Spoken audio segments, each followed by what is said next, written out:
Welcome to I dream. నేను Udayasri. Advocate Nageshwar పూజారి గారు మనకి లాకి సంబంధించి చాలాసార్లు అవగాహన కల్పిస్తూ ఉంటారు, మంచి మంచి సజెషన్స్ ఇస్తూ ఉంటారు. అలాగే దాంతోపాటు ఆయనకి సోషల్ అవేర్నెస్ కూడా ఎక్కువగా, సోషల్ రెస్పాన్సిబిలిటీ కూడా తనకు ఎక్కువ కనుక సోషల్ ఇష్యూస్కి సంబంధించి కూడా ఆయన చాలాసార్లు మాట్లాడడం మనం చూస్తూ ఉంటాం. అయితే ఇవాళ వ్యాలంటైన్స్ డే, నాగేశ్వర్ పూజారి గారి గురించి ఒక టాక్ కూడా ఉంది మార్కెట్లో. ఆయన డైవర్స్ తీసుకోవడం వల్ల ఆయన ఆ కోపంతో, ఆ పట్టుదలతో ఈ డైవర్స్కి సంబంధించి అడ్వకేట్ అయ్యారని మార్కెట్లో అంటూ ఉంటారు. నిజంగా ఆయన పర్సనల్ లైఫ్ గురించి మనకు తెలియదు కాబట్టి అసలు ఆయన అడ్వకేట్ అవ్వడానికి రీజన్ ఏంటి, నిజంగానే ఆయన డైవర్స్ తీసుకున్నారా, ఆయన్ని మనం అడుగుదాం, ఆయన ఏం ఆన్సర్ చెప్తారో చూద్దాం. హలో అండి. So happy Valentine's day. ఉన్నారనుకుంటున్నా మీ వైఫ్తో. ఓకే, డైవర్స్ ఏం తీసుకోలేరు కదా. ఫస్ట్ ఆఫ్ ఆల్ ఏంది అంటే, అందరికి చెప్పాల్సిన విషయం ఏంది అంటే, డైవర్స్ అడ్వకేట్ కావటం వల్ల చాలామంది నన్ను ఏమనుకుంటారంటే ఏంటంటే, వైఫ్తో డైవర్స్ అయిపోయినాయని, లేకపోతే సింగిల్గా ఉంటున్నా అని, లేకపోతే వైఫ్తోని గొడవలు ఉండటం ద్వారా one of the top most divorce advocate అని చాలామంది అనుకుంటుంటారు. డైరెక్ట్గాను ఇండైరెక్ట్గా నన్ను అడుగుతుంటారు చాలామంది. ఎందుకు టాప్ వచ్చింది అసలు అంటే, డైవర్స్ కేసులు ఎక్కువ చేస్తాము, దాంట్లో ఎక్స్పర్టైజ్, ప్రపంచవ్యాప్తంగా డైవర్స్ కేసులని వాదిస్తుంటాము. ఇక డైవర్స్ కేసులకు సంబంధించి తెలియని విషయం అసలు ఎక్స్పర్టైజ్ కాబట్టి ఎవరైనా ఏమనుకుంటారంటే, ఇప్పుడు ఒక వ్యక్తి ఒక దాంట్లో ఎక్స్పర్టైజ్ అయిండు అంటే దాని మీద కసితోనే అయిండు అనుకుంటారు అందరు. ఇప్పుడు డైవర్స్లో ఎక్స్పర్ట్ అయిందంటే ఈయన జీవితంలో ఏదో జరుగుతుంది కదా, జరిగింది కాబట్టి నా డైవర్స్లో ఎక్స్పర్ట్ అయ్యిండు, లేకపోతే అంత కసిగా ఎందుకు అవుతాడు అనేది చాలామందికి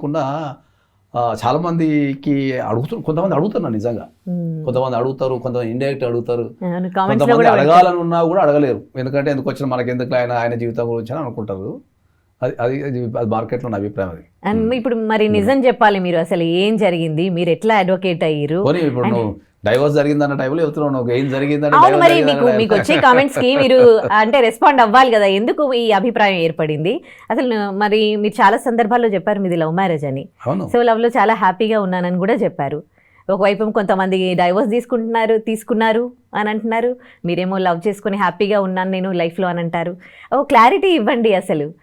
క్లారిటీ ఏముంటుంది, నేను ప్రతి సందర్భంలో చాలా స్పష్టంగా, చాలా నీట్గా ప్రతి ఒక్కరికి చెప్తున్నా. ఏముంది, నాది లవ్ మ్యారేజ్, చాలా స్పష్టంగా. ఫస్ట్ పాయింట్, నా మొత్తం మీ ఇద్దరం కలిసి మోర్ దెన్ 25 years దాటింది. మీ ఇద్దరం కలిసి నాకు తెలిసి 1999 ఆగస్ట్లో కలిసినట్టున్నాం. ఆగస్ట్లో ఫ్రెండ్షిప్ డే రోజు కలిసినాం.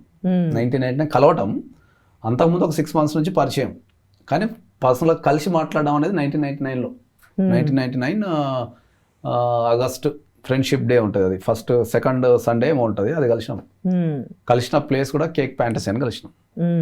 అక్కడ దాని పేరు, మా ఏరియాలో ఉన్న కేక్ ఫ్యాంటసీ అనే దగ్గర కలిసినాము. అది అక్కడ నుంచి ఇప్పుడు ఈరోజు ఇక్కడ మాట్లాడేంత వరకు మేము కలిసే ఉన్నాం.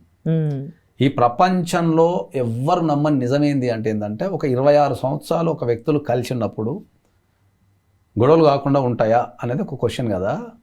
26 సంవత్సరాలలో మా ఇద్దరి మధ్యలో ఎప్పుడు కూడా ఒక సింగిల్ గొడవ మా ఇద్దరి మధ్యలో ఎప్పుడు గొడవలు కాలే ఇప్పటి వరకు 26 yearsలో ఎప్పుడు గొడవలు కాలే. That's the first point. ప్రేమలో కాలేదు, పెళ్లి చేసుకున్నాక కూడా కాలేదు, ఏ రకమైన ఇబ్బంది కూడా మాకు ఎదురు కాలేదు. అంటే ఫైనాన్షియల్ ఇబ్బందులు అయితే విపరీతంగా ఎదురైనాయి తప్ప మా ఇద్దరి మధ్యలో ఎప్పుడు గొడవలు కాలేదు. ఎటువంటి సందర్భంలో కూడా మా ఇద్దరి మధ్యలో ఎప్పుడు కూడా గొడవలు కాలేదు. అంటే అండర్స్టాండింగ్ అంతే. అంటే ఇక్కడ గొప్పతనం ఏంది అంటే అదే చెప్తున్నా కదా, ఇక్కడ ఇద్దరు గొప్పతనం ఏంది అంటే అదే చెప్పిన. చాలా సందర్భాల్లో ఏం చెప్పినా, మా భాషలు వేరు. ఆ అమ్మాయి కన్నడ, నేను తెలంగాణ, వాళ్ళది హూబ్లీ, నేను Telangana Warangal. Okay, first point. రెండోది, కులాలు వేరు. ఓకే, జీవించే పద్ధతులు వేరు. ఓకే, జీవించే పద్ధతులు అంటే ఏముంటుంది అంటే, వాళ్ళు నాన్ వెజ్ తినరు, వాళ్ళ ఒక పద్ధతి ప్రకారం ఉంటారు, వాళ్ళ కల్చర్ వేరు. నా కల్చర్ కంప్లీట్ తెలంగాణ కల్చర్, అంతా మసాలా కల్చర్ నాది. ఓకే, థాట్ ప్రాసెస్ వేరు, ఇవన్నీ వేరు. అయినా కూడా ఎక్కడ కూడా మా ఇద్దరి మధ్యలో గొడవలు కాలే. ఏదన్నా గొడవలు వచ్చినా అటు ఇటు చదువుకున్నాం తప్ప మేము ఎప్పుడు గొడవ పెట్టుకోవాలి. ఇప్పుడు ఏదైనా ఒక ఇష్యూ వచ్చింది అనుకో, సపోజ్ ఆమె ఎవరితోనైనా మాట్లాడుండొచ్చు, ఈ ఇష్యూ ఉంది ఇంట్లో ఇట్లా జరుగుతుంది ఇట్లా జరుగుతుంది, ఆమె ఎవరితోనో మాట్లాడుకుండొచ్చు, లేకపోతే నేను ఎవరితోనో మాట్లాడాల్సిన, మా ఇద్దరికి ఎప్పుడు గొడవ కదా. అంటే ఇట్లా ప్రేమించి పెళ్లి చేసుకునే వాళ్ళు కాంప్రమైజ్ అవుతారు, ఈవెన్ డైరెక్ట్ పెళ్లిళ్ళు చేసుకునే వాళ్ళు కూడా కాంప్రమైజ్ అవుతారు, కానీ అందులో ఒక్కరు ఎక్కువగా కాంప్రమైజ్ అవ్వాల్సి వస్తూ ఉంటుంది, ఒకరు అడ్జస్ట్ అవ్వాల్సి వస్తుంది. కాంప్రమైజ్ అయితే నాకు అర్థమే. ఇప్పుడు మీ భార్య మీ కోఆపరేషన్ వేరు, కాంప్రమైజ్ వేరు. కాంప్రమైజ్ అంటే ఇక్కడ వాస్తవం చెప్పాలంటే ఇద్దరం కాంప్రమైజ్ అయినా. నా లైఫ్ కోసం ఆమె కాంప్రమైజ్ అయింది, ఆమె లైఫ్ కోసం నేను కాంప్రమైజ్ అయినా. డామినేషన్ అనేది ఉంటుంది, ఒకరు అడ్జస్ట్ అవుతారు ఉంటుంది అంతది. ఇప్పుడు నేను అదే చెప్తా అందరికీ, ఇప్పుడు నేను చెప్పింది ఏది కూడా ఈ ప్రపంచం నమ్మదు. ఎందుకంటే ఒక 26 సంవత్సరాలు ఒక వ్యక్తితో కలిసి జీవించి ఇద్దరి మధ్యలో ఒక్క గొడవ కాలేదు అంటే ఈ ప్రపంచం ఎప్పుడూ నమ్మదు. ఈ ప్రపంచం నమ్మని విషయాలు ఎన్నో నేను చెప్తాను నీకు. ఈ ప్రపంచం నమ్మని విషయాలు చెప్తా. ఎందుకు అంటే ఇప్పుడు మాకు పెళ్ళైన కాడ నుంచి ఇప్పటి వరకు మేము ఎప్పుడు కూడా మ్యారేజ్ డే జరుపుకోవాలి. First point. ఇంకా విచిత్రం ఏంటంటే మొన్న జనవరి 18th మాకు మ్యారేజ్ డే. జనవరి 18th మా మ్యారేజ్ డే.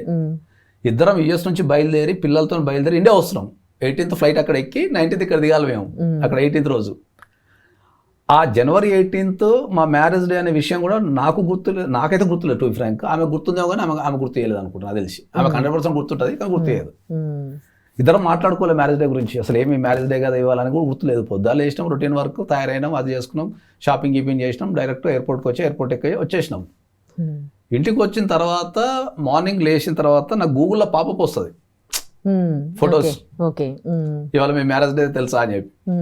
అరే నేనే ఆశ్చర్యపోయాను, అరే నిన్న మ్యారేజ్ డే, అరే మొత్తం ట్రావెలింగ్ లో ఉన్నాం, మళ్ళీ అమెరికా నుంచి హైదరాబాద్కి ట్రావెలింగ్ లో ఉన్నాం, ఎయిర్ప్లేన్ లో పక్కన కూర్చున్నాం, అయినా కూడా గుర్తులేదు. గుర్తొచ్చినాక కనీసం విషయాన్ని చేసుకున్నారా లేదా? చేయలేదు, ఇంకా దాటిపోయింది కదా, మ్యారేజ్ డే దాటిపోయింది కానీ కూడా ఏం చేయలేదు, ఎందుకంటే నిన్ననే ట్రావెలింగ్ గడిపేసినాయి కదా. అట్లా ఒక మ్యారేజ్ డే జరుపుకున్నది లేదు నాకు తెలిసి. తర్వాత మా పిల్లల బర్త్డేలు కూడా ఎప్పుడు జరపలేదు నేను. ఇప్పుడు ఫస్ట్ పిల్లగాడు పుడితే మా దాంట్లో కల్చర్ ఉంటుంది, పిల్లగాడు పిల్లలు పుడితే ఫస్ట్ బర్త్డే చాలా గ్రాండ్గా చేస్తారు, ఉన్నా లేకపోయినా చాలా గ్రాండ్గా చేస్తారు. నేను ఎప్పుడు కూడా మా పిల్లల బర్త్డే ఎప్పుడు జరపలేదు ఇప్పుడు దాకా. కానీ వాళ్ళకి ఊహ వచ్చినాక వాళ్ళు అడుగుతారు కదా మాది బర్త్డే చేయాలి. లేదు, వాళ్ళకు నేను అట్లా నేర్పదలుచుకోలేదు. నేను వాళ్ళకి ఇట్లా ఒక ప్రత్యేకమైన బర్త్డే అనేది ఇట్లా ఆ ఒక్కరోజే బర్త్డే జరుపుకోవాలనేది లేదు. అన్ని డేస్ లెక్క అదే, ఆ ఒక్కరోజే నువ్వు ఆనందంగా ఉండడం ఎందుకు, ఎవ్రీడే ఆనందంగా ఉండాలి కదా అంటే నేను అట్లా. ఒకటి ఏంటంటే ఇప్పుడు సొసైటీలో రకరకాల సమస్యల మీద నేను మాట్లాడుతున్నా. ఓకే, ఇవాళ నేను చెప్తా, నేను ప్రపంచంలో ప్రతిదీ నేను ప్రత్యక్షంగా అనుభవించిన తర్వాతనే నేను ఈ ప్రపంచానికి డెలివరీ చేస్తున్న విషయాన్ని. ఓకే, నేనేదో గెసుగొట్టో లేకపోతే ఏదో పుస్తకాలలో చదువో లేకపోతే ఏదో ఎక్కడో చూసో కాపీ కొట్టో కాదు. ఓకే, ప్రపంచంలో నేను ప్రత్యక్షంగా ప్రతిదీ అనుభవించి ఆ అనుభవం నుంచే ఈ సమాజానికి నేను నేర్పుతున్నా తప్ప నేను చెప్పే ప్రతి ఒక్కటి నా జీవితంలో జరిగిందే ఉంటుంది. నేను నేను డైలాగ్స్ కూడా రాస్తుంటా. నేను రాసిన డైలాగ్స్ ఇప్పుడు నాకు తెలిసి ఇది ఇప్పుడు 3వ అనుకుంటా. 3వ సినిమాకి రాశారా? డైలాగ్స్ రాస్తుంటా కదా, బాగా పాపులర్ అయిన dialogues. Okay okay okay. Market లో ఎక్కడికన్నా పోతే గుర్తుపట్టే డైలాగ్స్. ఫస్ట్ నేను చెప్పిన డైలాగ్ ఏంటంటే, మనిషి అంటేనే ఒక కష్టం నుంచి ఇంకో కష్టానికి ప్రయాణం అంతే. ఒక కష్టానికి ఇంకో కష్టానికి మధ్యలో గ్యాప్ వస్తుంది చూడు, అదే ఆనందం. అంతే, అది నేను కదా. అదే కదా, ఎందుకంటే మనం ప్రతి ఒక్కరు ఏమనుకుంటాం అంటే ప్రతి ఒక్కరికి ఏ రోజుకి ఆ రోజు అబ్బా ఈ ఒక్క కష్టం తీరితే నా జీవితం సెట్ అయిపోద్ది అనుకుంటాం. ఓకే, మరి ఆ ఒక్క కష్టం తీరిన తర్వాత జీవితం సెట్ కావాలి కదా. మళ్ళీ నెల రోజులకో 15 రోజులకో 20 రోజులకో 1 డేకో 2 డేస్కో మళ్ళీ ఏదో ఒక కష్టం వచ్చి మళ్ళీ మీద పడుతుంది. అదే జీవితం, అదే జీవితం. నువ్వు దాన్ని అర్థం చేసుకోకుండా నువ్వు ప్రతిదాన్ని కష్టం కింద ఎందుకు తీసుకుంటావు అంటే నేను ఇప్పుడు 10th క్లాస్ ఎగ్జామ్స్ వచ్చినప్పుడు అబ్బా 10th క్లాస్ ఎగ్జామ్స్ రాస్తే అయిపోతుంది, తర్వాత కాలేజీ అంతా ఎంజాయ్ అంటాం. ఆ 10th క్లాస్ ఎగ్జామ్స్ అయిపోయిన తర్వాత 1 వీక్ 10 days ఎంజాయ్ చేస్తాం. మళ్ళీ ఇంటర్మీడియట్ ఎగ్జామ్స్ మళ్ళీ ఇంటర్మీడియట్ ఎగ్జామ్స్ కానీ అబ్బా అంటావు. అనగానే మళ్ళీ డిగ్రీ ఓకే అయిపోయినా మళ్ళీ జాబు, బా 10,000 జాబ్ వస్తుంది అలాంటాం, ₹1,00,000 జాబ్ వస్తుంది అలాంటాం, మళ్ళీ పెళ్ళి, ప్రతిదీ అట్లా ద ఎంటైర్ లైఫ్. ఎవరికైనా సరే ఎంటైర్ లైఫ్ ఈ భూమి మీద పుట్టిన ప్రతి ఒక్కరికి కష్టం అనేది ఉంటుంది. ఆ కష్టాన్ని ఎవడైతే ఇష్టంగా చేసుకుంటాడో వాడు సక్సెస్ అవుతాడు. కరెక్ట్. ప్రతిదీ కష్టమే అని ఏడ్చుకుంటూ కూర్చుంటారు చూడు, వాళ్ళు ఎక్కడనే అయిపోతారు. సరే, మీరు ఇన్ని డైలాగ్స్ రాస్తారు కదా, మరి వ్యాలంటైన్స్ డే కాబట్టి మీరు ప్రేమించి పెళ్లి చేసుకున్నారు కాబట్టి ప్రేమ గురించి, ప్యూర్ లవ్ అంటే ఏంటి, ఏం చెప్తారు? ఎన్నో సందర్భాలు చెప్పిన, మనం ఒక వ్యక్తిని ప్రేమించినాము అంటే ఆ వ్యక్తిని మనం ఇబ్బంది పెట్టలేం, అంతే. ఆ వ్యక్తి కోసం నిలబడతాం, ఆ వ్యక్తి కోసం పోరాడతాం, ఆ వ్యక్తి కోసం తప్పిస్తాం. ఓకే, నువ్వు ఇవన్నీ చేయలేదంటే అక్కడ ప్రేమ లేదని అర్థం కదా. ఇప్పుడు నువ్వు ఒక వ్యక్తిని నిజంగా ప్రేమించినావు, ఓకే, నువ్వు నిజంగా ఒక వ్యక్తిని ప్రేమిస్తే ఆ వ్యక్తిని నువ్వు ఇబ్బంది పెడతావా? This is the first question. Okay, that's what I'm asking. నువ్వు ఇబ్బంది పెట్టవు, నిజంగా ప్రేమిస్తే ఇబ్బంది పెట్టవు. వాళ్ళకి ఏది ఇష్టమో అది చేస్తావు నువ్వు. కరెక్ట్. వాళ్ళకు ఏది ఇష్టమో అది చేస్తావు. కానీ మనం మాట ఒకటి ఉంటుంది, చేసేది ఒకటి ఉంటుంది. ఆ వ్యక్తి అంటే నాకు చాలా ప్రాణం అని చెప్తావు, మళ్ళీ ఆ వ్యక్తి చేసేది నచ్చలేదని చెప్తావు. ఆ వ్యక్తి ఇట్లా బిహేవ్ చేస్తున్నారు, అట్లా బిహేవ్ చేస్తున్నారు అని మళ్ళీ కంప్లైంట్ చేస్తావు. 2 కాంట్రవర్సీ స్టేట్మెంట్లు ఇస్తాను. అక్కడనే ఫెయిల్ అవుతున్నారంట. నేను అండర్స్టాండింగ్, అడ్జస్ట్మెంట్, అక్కడే ఫెయిల్ అవుతారు మనిషి. ఇది లైఫ్ని మనం ఎప్పుడు కూడా సింప్లిఫై చేద్దాం, కాంప్లికేటెడ్ కాదు, సింప్లిఫై చేద్దాం. సింప్లిఫై చేస్తే ఏంది, నువ్వు ఒక వ్యక్తిని ప్రేమించినప్పుడు నిజంగా ప్రేమిస్తే ఆ వ్యక్తికి సరెండర్ అయిపోతావు అంట నేను. కరెక్ట్. అంటే ఆ వ్యక్తిని ఇబ్బంది పెట్టావు నువ్వు. ఇప్పుడు నువ్వు ఇష్టంగా ఒక కారు కొనుక్కుంటావు, ఆ కారు అంటే నీకు ప్రాణం ఉంటుంది అనుకుందాం. దాని మీద దుమ్ము పడ్డా, గీతలు పడ్డా, ఎవరైనా ఇష్టం ఉన్నట్టు నడిపినా, లేకపోతే ఏమైనా అయితే నువ్వు ఓపుకుంటావా? దాని కేర్ తీసుకుంటావు, అన్ని రకాలుగా దాన్ని గడుపుకుంటావు. అట్లనే same process to the human being. ఇప్పుడు ప్రేమించుకుంటున్నారు, చాలా గాఢమైన ప్రేమ, ఒకరినొకరు విడిచి అసలు డే అండ్ నైట్ కాల్స్ మాట్లాడుకుంటారు. కానీ అది ఎక్కువ రోజులు ఉండదు, కొన్ని డేసే. ఆ తర్వాత వెంటనే ఒకవేళ పెళ్లి చేసుకున్నారనుకోండి, అసలు డైవర్స్ కూడా తీసుకుంటున్నారు. మరి అవేం ప్రేమలు? ప్రేమలు అంటే ఏంటంటే చాలామందికి అదే మనం చాలా సందర్భాల్లో చెప్పింది ఏంటంటే, వీళ్ళ ఎమోషన్ని, ఎవరైనా ఎమోషన్ని కానీ, లేకపోతే మీరు అన్నట్టు ఒక హార్మోన్ ఇంబ్యాలెన్స్ కావచ్చు, ఎమోషన్ కావచ్చు, దాన్ని ప్రేమ అనుకుంటారు అందరు. That's the problem. ఇప్పుడు 5th 6th క్లాస్ నుండే పెళ్ళి ప్రేమలో పడిపోతూ ఉన్నారు పిల్లలకి. అసలు ఆ టీనేజ్లో హార్మోనల్ చేంజెస్ ఉంటాయి అని ఆ పిల్లలకు తెలియదు, కనీసం పేరెంట్స్ కూడా అవగాహన కల్పించారు. దానివల్ల ఎంతమంది పిల్లలు వాళ్ళ లైఫ్ని స్పాయిల్ చేసుకుంటున్నారు, ఎడ్యుకేషన్ పాడు చేసుకుంటూ ఉన్నారు. దీనికి సంబంధించి కూడా మీరు ఎన్నోసార్లు సోషల్ అవేర్నెస్ గురించి, సోషల్ రెస్పాన్సిబిలిటీస్ గురించి మాట్లాడతారు కదా. మీరు ఒక సోషల్ పర్సన్గా మీరు ఇచ్చే మెసేజ్ ఏంటి దీనికి సంబంధించి? ఫస్ట్ 5th 6th క్లాస్లలో ప్రేమించుకుంటున్న విషయం నాకైతే ఐడియా లేదు, కానీ స్కూల్ ఏజ్లలో అయితే ప్రేమించుకుంటున్న విషయం అయితే మనకు అవగాహన ఉంది. Okay, that is the first point. ఇప్పుడు ఒక వ్యక్తిని మనం ఎప్పుడు కూడా కంట్రోల్ చేయలేం. ఇప్పుడు స్కూల్లో ఏం జరుగుతుంది, లేకపోతే కాలేజీలో ఏం జరుగుతుంది అనేది మనం కంట్రోల్ చేయలేం. వాళ్ళని కీప్ మానిటరింగ్ చేయలేం. ఎవరైతే తల్లిదండ్రులతోని ఎక్కువ అటాచ్మెంట్ ఉంటుందో వాళ్ళు ఎప్పుడు కూడా తప్పు చేయరని చెప్తాను నేను. అది అది అది 100% అది నగ్న సత్యం. అది ఆడపిల్లలైనా మగపిల్లలైనా కుటుంబంతో ఎవరైతే ఎక్కువ అటాచ్మెంట్ ఉంటారో, ఓకే, వాళ్ళు ఎప్పుడు కూడా తప్పు చేయరు. వాళ్ళు హార్మోన్ ఇంబ్యాలెన్స్ ఉన్నా, లేకపోతే అది ఆకర్షణ అయినా దాన్ని కంట్రోల్ చేస్తారు. దాన్ని ఒక వ్యక్తి తన ప్రవర్తనని కంట్రోల్ చేయకుండా ఇష్టం ఉన్నట్టు బిహేవ్ చేస్తున్నాడు అంటే కుటుంబంతో పెద్దగా అటాచ్మెంట్ లేదు అని ఫీల్ అవుతాను నేను. అసలు అట్రాక్షన్కి పిల్లలకి లవ్కి అండ్ ఈ ఇన్ఫాచ్యుయేషన్కి డిఫరెన్స్ తెలియాల్సిన అవసరం ఎంతైనా ఉంది. 100% ఉంది. అది చెప్పగలగాల, తల్లిదండ్రులు కూర్చోబెట్టి చెప్పగలగాల, మనసు విప్పి మాట్లాడగలగాల. వాళ్ళ ఏజ్లో వాళ్ళకి ఏ ఏజ్కి సంబంధించిన ముచ్చట్లు ఆ ఏజ్కి చెప్పగలగాలి. అంటే అంత ఫ్రీగా ఉండరు కదా మన ఇండియన్ కల్చర్లో. పేరెంట్స్ పిల్లలకి ఈ విషయాలు మాట్లాడడానికి ఇబ్బందిగా ఫీల్ అవుతూ ఉంటారు, దట్టు అంత చిన్న ఏజ్లో, స్కూలింగ్ టైంలో. ఇబ్బంది ఫీల్ కావటం ఏం లేదు, అందరికీ న్యూక్లియర్ ఫ్యామిలీ సైడ్ టైం లేదు. ఇంతకుముందు ఉమ్మడి కుటుంబాలు ఉన్నప్పుడు ఈ పాత్ర ఏదైతే పిల్లలకి ఏం చెప్పాలి, ఏం చెప్పొద్దు, ఎట్లా చెప్పాలనేది ఇంట్లో ఉన్న పెద్దవాళ్ళు, ముసలి వాళ్ళు ఆ బాధ్యత తీసుకుంటూ ఉండే. ఎంగేజ్లో ఉండే వాళ్ళు అంతా సంపాదనకి వెళ్తుండే, ఏది పెళ్లి చేసుకున్న వాళ్ళు సంపాదించే సంపాదన మీద ఉంటుండే. ఉమ్మడి కుటుంబాలలో ఒక పాత్ర పోషిస్తానికి పెద్దవాళ్ళు ఉంటుండే. అప్పుడు వాళ్ళు దగ్గరగా వాళ్ళకి ఎంగేజ్లో వచ్చే ఎట్లా బిహేవ్ చేస్తారు, వాళ్ళు ఖాళీగా ఉంటారు కాబట్టి ఇంట్లో కూర్చొని మానిటరింగ్ చేసి వాళ్ళని కూర్చోబెట్టి చెప్పి కౌన్సిలింగ్ ఇస్తుండే.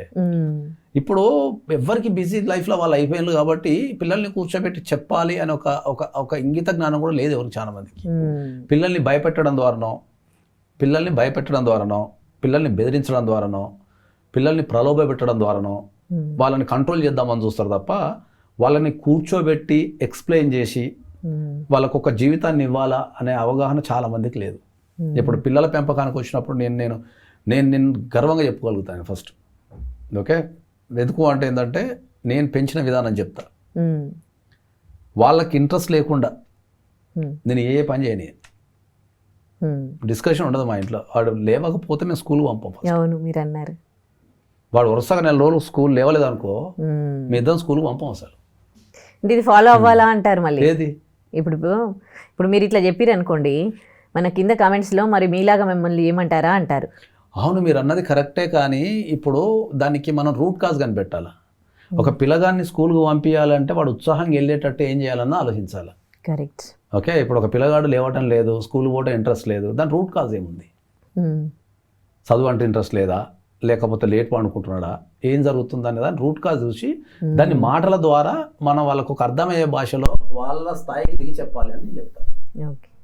అంతే తప్ప మనము రపక్కన లేచి కొట్టడాలు తిట్టడాలు, నువ్వు ఎందుకు స్కూల్కి పోవని బలవంతంగా బ్యాగ్ వేసి పంపిస్తే వాళ్ళకి మజా రాదు, స్కూల్కి వెళ్తే మజా రాదు. ఓకే, వాళ్ళకి ఎందుకు స్కూల్కి వెళ్తే ప్రాముఖ్యత ఏముంటది, అక్కడ ఉంటే పిల్లలు ఉంటారు, నువ్వు ఆడుకోవచ్చు, అట్లా వాళ్ళకి అటు స్కూల్కి వెళ్ళకపోవడానికి టీచర్ భయం ఉందా, వానికి సబ్జెక్ట్ అర్థం కావటం లేదా, ఓకే, వానికి అసలు చదవటం ఇంట్రెస్ట్ లేదా, రూట్ కాజ్ను కనిపెట్టగలిగి దాన్ని రిపేర్ చేయమని చెప్తాను అందరికీ. మనం ఏం చేస్తాం, మెకానికల్గా వాని మూడుతోని మనకు సంబంధం లేకుండా టైంకి లేపేసి అడౌట్గా తిట్టేసి బ్యాగ్ వేసి పంపించేస్తుంటాం.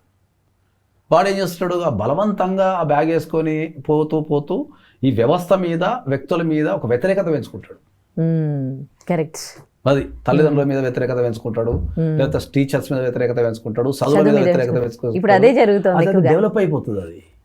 దట్స్ వాట్ ఐఎమ్ టెల్లింగ్, అది డెవలప్ అయిపోతుంది. నేను ఇంతవరకు మా ఇద్దరు పిల్లలతోని ఇంతవరకు నేను ఇప్పుడు మాట్లాడే వాయిస్ కూడా రేజ్ చేయలేదు ఇప్పటిదాకా. అసలు వాళ్ళిద్దరితోనే నేను చాలా తక్కువగా ప్రేమతోని బతిలాడుతున్నట్టే ప్రవర్తిస్తాను ఎప్పుడు.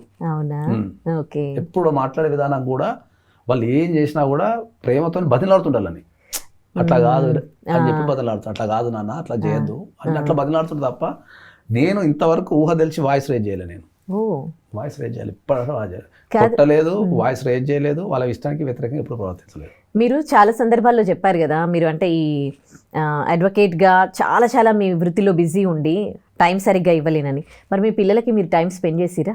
చేస్తాను, ఖచ్చితంగా చేస్తాను. ఖచ్చితంగా డైలీ ఒక ½ అన్ అవర్ 1 అవర్ ఖచ్చితంగా.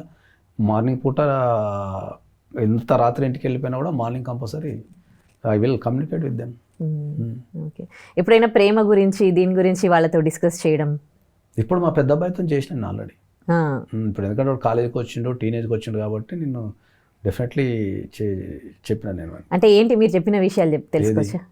బాబుకి ఏం చెప్పారు? బాబుకి ఇప్పుడు 18 years వచ్చేంత వరకే నా కంట్రోల్లో ఉంటాడు లీగల్గా. వన్స్ 18 years దాటిన తర్వాత ఐఎమ్ నథింగ్. మన ఇష్టం, మన జీవితం ఇంకా. ఓకే, కాకపోతే మనం చెప్పింది ఏంటి అంటే, మనం ఏ అమ్మాయిని కూడా, ఏ అమ్మాయిననే కాదు, జీవితంలో ఏ అమ్మాయినైనా సరే, ఆడపిల్ల అంటే ఏ రూపంలో ఉన్నా కూడా, అది తల్లి కావచ్చు, చెల్లి కావచ్చు, అక్క కావచ్చు, అత్త కావచ్చు, లేకపోతే నీ గర్ల్ ఫ్రెండ్ కావచ్చు, ఎవరిని కూడా వాళ్ళ కంట ఎప్పుడు కూడా నీరు రానియకని చెప్తాను నేను. తగ్గుండు తప్ప వాయిస్ రేజ్ చేయకు, against women don't say anything అని చెప్తాను. క్రైమ్ చేయకు అని చెప్తాను డైరెక్ట్. ఒక వ్యక్తి నీ వల్ల బాధపడ్డారు అంటే తప్పు నీదే అని చెప్తాను పిల్లలకి. తర్వాత నువ్వు అటు ఇటు చేయకని చెప్తాను ఎప్పుడు. ప్రవర్తన నేను వాళ్ళకి నేర్పేది ఎప్పుడు నా పిల్లలకి ఆస్తులు సంపాదించమని కానీ లేకపోతే కెరియర్లు ఎదగాలని కానీ నేను ఎప్పుడు కూడా చెప్పలేను. నేను చెప్పను కూడా. లెట్ దెమ్, వాళ్ళకి మైండ్లో ఏది ఉంటుంది లీగల్గా పద్ధతిగా, ఎవరిని ఇబ్బంది పెట్టకుండా, నువ్వు ఎవరికి సాయం చేయకున్నా పర్లేదు కానీ ఎవరిని అన్యాయం చేయకు అని అయితే చెప్తాను. నీకు నచ్చిన ఫీల్డ్లో ఉండమని చెప్తాను. ఇప్పుడు ఈ రోజుల్లో అందరూ కెరీర్కి సంబంధించి చెప్పడము, కెరీర్కి సంబంధించి ఎడ్యుకేషన్కి సంబంధించి మాట్లాడడమే కానీ ఒక ఫ్యామిలీ బాండింగ్స్ గురించి ఇప్పుడు మీలాగా చెప్పడం కానీ చాలా చాలా తగ్గిపోయింది కదా. చెప్పాలి. ఇప్పుడు కెరియర్ అనే దానికి అర్థమే లేదంట నేను. కెరియర్ అనే దానికి అర్థమే లేదంట నేను. ఎందుకు అంటే చాలా తక్కువ మందే లైఫ్ మొత్తం ఒకటే కెరియర్లో ఉంటారు. చాలా మంది కెరియర్ షిఫ్ట్ అవుతుంటారు. ఇప్పుడు నేను యాక్చువల్లీ సాఫ్ట్వేర్ ఇంజనీర్ని. నేను 7 years పని చేసిన. అవును. నేను నెక్స్ట్ టైం నా వీసా తెచ్చి చూపిస్తా. ఎవరు నమ్మడేమో నా వీసాను చూపిస్తాను. నెక్స్ట్ టైం గుర్తు చేయి, నా పాస్పోర్ట్ తీసుకొచ్చి చూపిస్తాను నేను. ఆమె సాఫ్ట్వేర్ ఇంజనీర్, నా వీసాలో సాఫ్ట్వేర్ వర్క్ పర్మిట్ వీసా ఉంటుంది. నేను సాఫ్ట్వేర్ ఇంజనీర్ని, చదివింది సాఫ్ట్వేర్, చేసింది ఇప్పుడు బతికేది అడ్వకేట్, రేపు ఫిల్మ్ ప్రొడ్యూసర్. మరి నా కెరీర్ ఏడుంది? నేను సాఫ్ట్వేర్ ఇంజనీర్ ఉన్నప్పుడు సక్సెస్ అయినా, లాలకు వచ్చి సక్సెస్ అయినా, ప్రొడ్యూసర్ కింద సక్సెస్ అయినా. మరి నాకు ఫెయిల్యూర్ ఏడుంది? మీరు ఈ వాల్యూస్, ఈ ఎథిక్స్ ఇవన్నీ మీకు ఎట్లా వచ్చింది ఏంటి? మీరు ఇందాక అన్నారు 26 yearsలో మేము ఎప్పుడు గొడవ పడింది లేదు, ఏం లేదు అని. మీకు అంత చిన్న ఏజ్ నుండి ఎట్లా మెచ్యూరిటీ?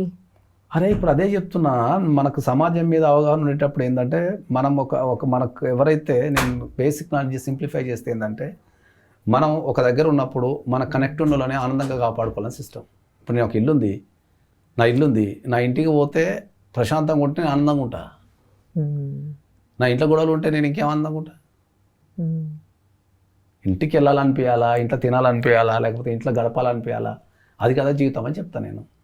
ఎట్లా ఫస్ట్ శ్రీలత గారిని చూసి ఎలా పడిపోయారు? ఇట్లా అంటే ఎంతోమంది అమ్మాయిలు చూసిరు కదా, ఏం నచ్చి? ఎంతమంది అమ్మాయిలు చూసినా ఎందుకుంటారు అమ్మాయిలు? మీరు వెళ్ళి కాలేజ్కి కానీ స్కూల్లో ఉండరా? అసలు నేను ఎవరిని చూడలే, ఆమె తప్ప ఎవరిని చూడలేదు. ఏది అవునా? అప్పటి వరకు ఏది లవ్ ఎట్ ఫస్ట్ సైట్ అన్నట్టు, అదే ఒక రకంగా లవ్ ఎట్ ఫస్ట్ సైట్ అని వచ్చే భగవంతుడు కలిపేస్తారు అంతే కదా. దానికి ఇప్పుడు నేను ఫస్ట్ టైం అదే చెప్పిన కదా, 1999 ఆగస్టు. ఆ డేట్ కూడా ఇప్పటికీ గుర్తుందంటే ఆమెకి ఇచ్చే ప్రియారిటీ నాకు తెలుస్తుంది. ఆగస్టు 2nd సండే కలిసినాం మేము. డేట్ గుర్తులేదు నాకు, 4th or 9th ఏదో ఉంది కానీ గుర్తులేదు. ఎట్లా అక్కడ నుంచి అట్నే ఉండిపోయినాం. అంటే ఇప్పుడు ఆమెకి ఇవ్వాల్సిన ప్రాధాన్యత మనం ఇచ్చుకుంటూ పోయినప్పుడు మనల్ని ఎవరేం డిస్టర్బ్ చేయాలంట. నేను మీరు ఫస్ట్ ప్రపోజ్ చేయగానే తను ఒప్పుకున్నారా? ఒప్పుకున్నారు. నేనే చేసిన ప్రపోజ్, ఆమె ఏం చేయలే. ప్రపోజ్ నేనే చేసిన, ఒప్పుకున్నారు. అంటే ఏం నచ్చి ప్రపోజ్ చేశారు? ఆ ఏజ్ లో ఏం వస్తుంది అప్పుడు? చూడగానే ఆ ఏజ్ లో అట్రాక్షన్ తప్ప ఏముంటుంది చెప్పు? ఆ అమ్మాయి ఎప్పుడు 10th class, నేను అప్పుడు డిగ్రీ ఫైనల్ ఇయర్. అట్రాక్షన్ తప్ప ఏముంటుంది జీవితంలో? ఏడికి ఎదుగుతాము ఇప్పుడంటే జీవితాన్ని రివైండ్ చేసుకుంటే ఇప్పుడు గ్రేట్ అనిపిస్తుంది. అరే లవ్ మ్యారేజ్ చేసుకున్నా, 2 కుటుంబాలు వేరు, 2 కల్చర్ వేరు, ఎక్కడ గొడవ లేకుండా, చేజింగ్ లేకుండా, ఫైటింగ్ లేకుండా, గొడవలు లేకుండా, ఇవాళ 2 పిల్లలు, వాళ్ళు సెటిల్ అయిపోయాళ్ళు, ఇప్పుడు ప్రపంచవ్యాప్తంగా తిరగలుగుతున్నా, సక్సెస్ అయినా అనేది ఇప్పుడు మనకి ఇన్ని 26 సంవత్సరాలు ట్రావెల్ చేసుకుంటూ వస్తే ఇవాళ చెప్పగలుగుతున్నాయి ప్రపంచానికి నేను. అది ఇప్పుడు అదే చెప్తున్నా కదా, వాళ్ళకి ఇవ్వాల్సిన ఇంపార్టెన్స్ వాళ్ళకి ఇచ్చేస్తే వాళ్ళు మన జోలికి రారంట నేను. అభిప్రాయాలలో ఇద్దరు మనుషుల అభిప్రాయాలు ఒకేలా ఉండడం అనేది ఇంపాసిబుల్ కదా. మా ఇద్దరి అలవాట్లు వేరు. అదే ఇప్పటి ప్రపంచానికి అదే చెప్తున్నా. మా ఇద్దరు అలవాట్లు ఇప్పటికీ వేరు. మా ప్రవర్తన వేరు, మా ఆలోచన విధానం వేరు. అసలు మీ ఇద్దరం క్వైట్ ఆపోజిట్. హ్యాబిట్స్ లో కావచ్చు, బిహేవించే పద్ధతి కావచ్చు, చేసే ఏదైనా ట్రాన్సాక్షన్ చేసే విధానం కావచ్చు, మా ఇద్దరికి పడదు. అసలు పడదు, నిజంగా చెప్తున్నా, పడదు. ఎప్పుడు మీ చేష్టల వల్ల మీ మిస్సెస్ ఎప్పుడు ఇబ్బంది పడిన సిచ్యువేషన్స్ ఏం లేవా? బాధపడ్డది, అలా బాధ పెట్టకుండా చూసుకున్నారా మీరు? పడుండొచ్చు కానీ నాతో ఎక్స్ప్రెస్ చేసుకుంటా పోవచ్చు. పడుండొచ్చు, ఎందుకు డెఫినెట్లీ పడతారు కానీ ఇప్పుడు దాన్ని అడ్డం పెట్టుకుని ఇప్పుడు గొడవలు పెట్టుకోవాలి. అట్లా వాట్ ఐమ్ టెల్లింగ్. ఇప్పుడు నా ప్రవర్తన నచ్చలేదు అనుకుందాం, సపోజ్ నచ్చకపోతే నీ ప్రవర్తన నచ్చలేదని గొడవ పెట్టుకోలే. ఆమె బాధపడి ఉండొచ్చు, ఈయన ప్రవర్తన ఇంతే, ఆయన కూడా ఒక సపరేట్ హ్యూమన్ బీయింగ్ కదా అని అడ్జస్ట్ అయింది తప్ప ఇది ఇట్లెందుకు చేసినావు, నువ్వు ఇట్లా చేయాలి కదా అని చెప్పి దాంట్లో ఇంటర్ఫియర్ కాలే అంటున్నా నేను. దాన్ని అడ్జస్ట్మెంట్ అంటాం కదా అంటే నేను నేను కూడా అంతే కదా. ఇప్పుడు ఆమె పేరు మార్చలేదు ఇప్పటిదాకా. ఆమె పేరు ఇంకా ఆమె ఇంటి పేరే ఉంటుంది ఇప్పుడు ప్రతి డాక్యుమెంట్లో. ఎక్కడ నైట్ పేరు లేదు. చెప్తున్నా జనరల్గా. ఓకే, లవర్స్ అంటే ప్రేమగా ముచ్చట్లు అవి పెట్టుకుంటూ ఉంటారు కదా, మీరు ఎట్లా మళ్ళీ అలాంటి ముచ్చట్లు పెట్టుకుంటారు? అదే మరి పెళ్ళైనాక, పెళ్ళి కాకముందు పెట్టిరా, పెళ్ళి అయినాక పెడతారా? అసలు మీరు టైం స్పెండ్ చేస్తారా మిస్సెస్తో? ఫస్ట్ ఏంటంటే మీ ఇద్దరం లవర్సా భార్యాభర్తలా అనేదానికంటే యాక్చువల్లీ మీ ఇద్దరం ఫ్రెండ్స్ బాగా. మా లవ్ స్టోరీ కానీ మా మ్యారేజ్ కానీ సక్సెస్ కావడానికి కారణం ఏంటంటే we behave like a friends. అట్లా భార్యాభర్తల కింద ఎప్పుడు అట్లా భార్యలు భర్తలు కింద ఎప్పుడు ఫీల్ కాము. ఎప్పుడు కూడా మేము ఒక మంచి ఫ్రెండ్స్ లెక్కన ఫీల్ అవుతాం కాబట్టి అందుకే గొడవలు కాల. అందుకనే నేను అదే చెప్పిన, ఇద్దరు వ్యక్తులు భార్యాభర్తలు కలిసి ఉండాలంటే వాళ్ళు ఇతర విషయాల కంటే ఎక్కువ ఫ్రెండ్షిప్ చేయాలి. అదే చెప్పిన, అందుకని అది నా జీవితం నుంచి అనుభవించే చెప్పిన నేను. నాకు అనిపించింది, ఇప్పుడు నేను ఆలోచించిన, ఒక 26 సంవత్సరాలు మనం ఒక వ్యక్తితో, ఒక డిఫరెంట్ వ్యక్తితోని, ఇక్కడ కాంట్రవర్సీ ఏముంటుంది, మా కల్చర్ వేరు, మా పద్ధతులు వేరు, మా ఆలోచన విధానం వేరు, మా కుటుంబాలు వేరు, మా భాషలు వేరు, అయినా కూడా 26 సంవత్సరాలు ఒక ఇంటి కింద మేము ఎటువంటి గొడవ లేకుండా సక్సెస్ఫుల్గా నివసించగలిగినాము అంటే వాట్ ఈస్ ద రీజన్ ఆలోచించినాం. రైట్, అన్నీ ఆలోచిస్తే అనిపించింది, ఓహో వీఆర్ లైక్ ఏ ఫ్రెండ్స్ లెక్క ఆలోచించడం కాబట్టి చేసినామని అనుకుంటాం మనం. అట్లా చేస్తున్నారు శ్రీలత గారు. హాయ్ అండి. హలో అండి, హ్యాపీ వ్యాలంటైన్స్ డే. మీరిద్దరు మా ముందు విష్ చేస్తారా మీ సార్కి? ఒక్క నిమిషం, సార్ మాట్లాడతారు. మొబైల్ ఇవ్వమంటారా? మొబైల్ ఎందుకు కనిపిస్తుంది కదా. Where is Harith? Thank you, wish the same. Where is Harith? Thank you baby. మీ బాబా లేచినావా? లేచినట్టున్నావు ఇవాళ? కొంచెం బయటికి వెళ్ళండి. Okay okay right. ఎంజాయ్ చేస్తున్నావా మంచిగా? Good, enjoy. హరియా? హాయ్. హరిత్. హరిత్ హాయ్. ఏం చేస్తున్నావు?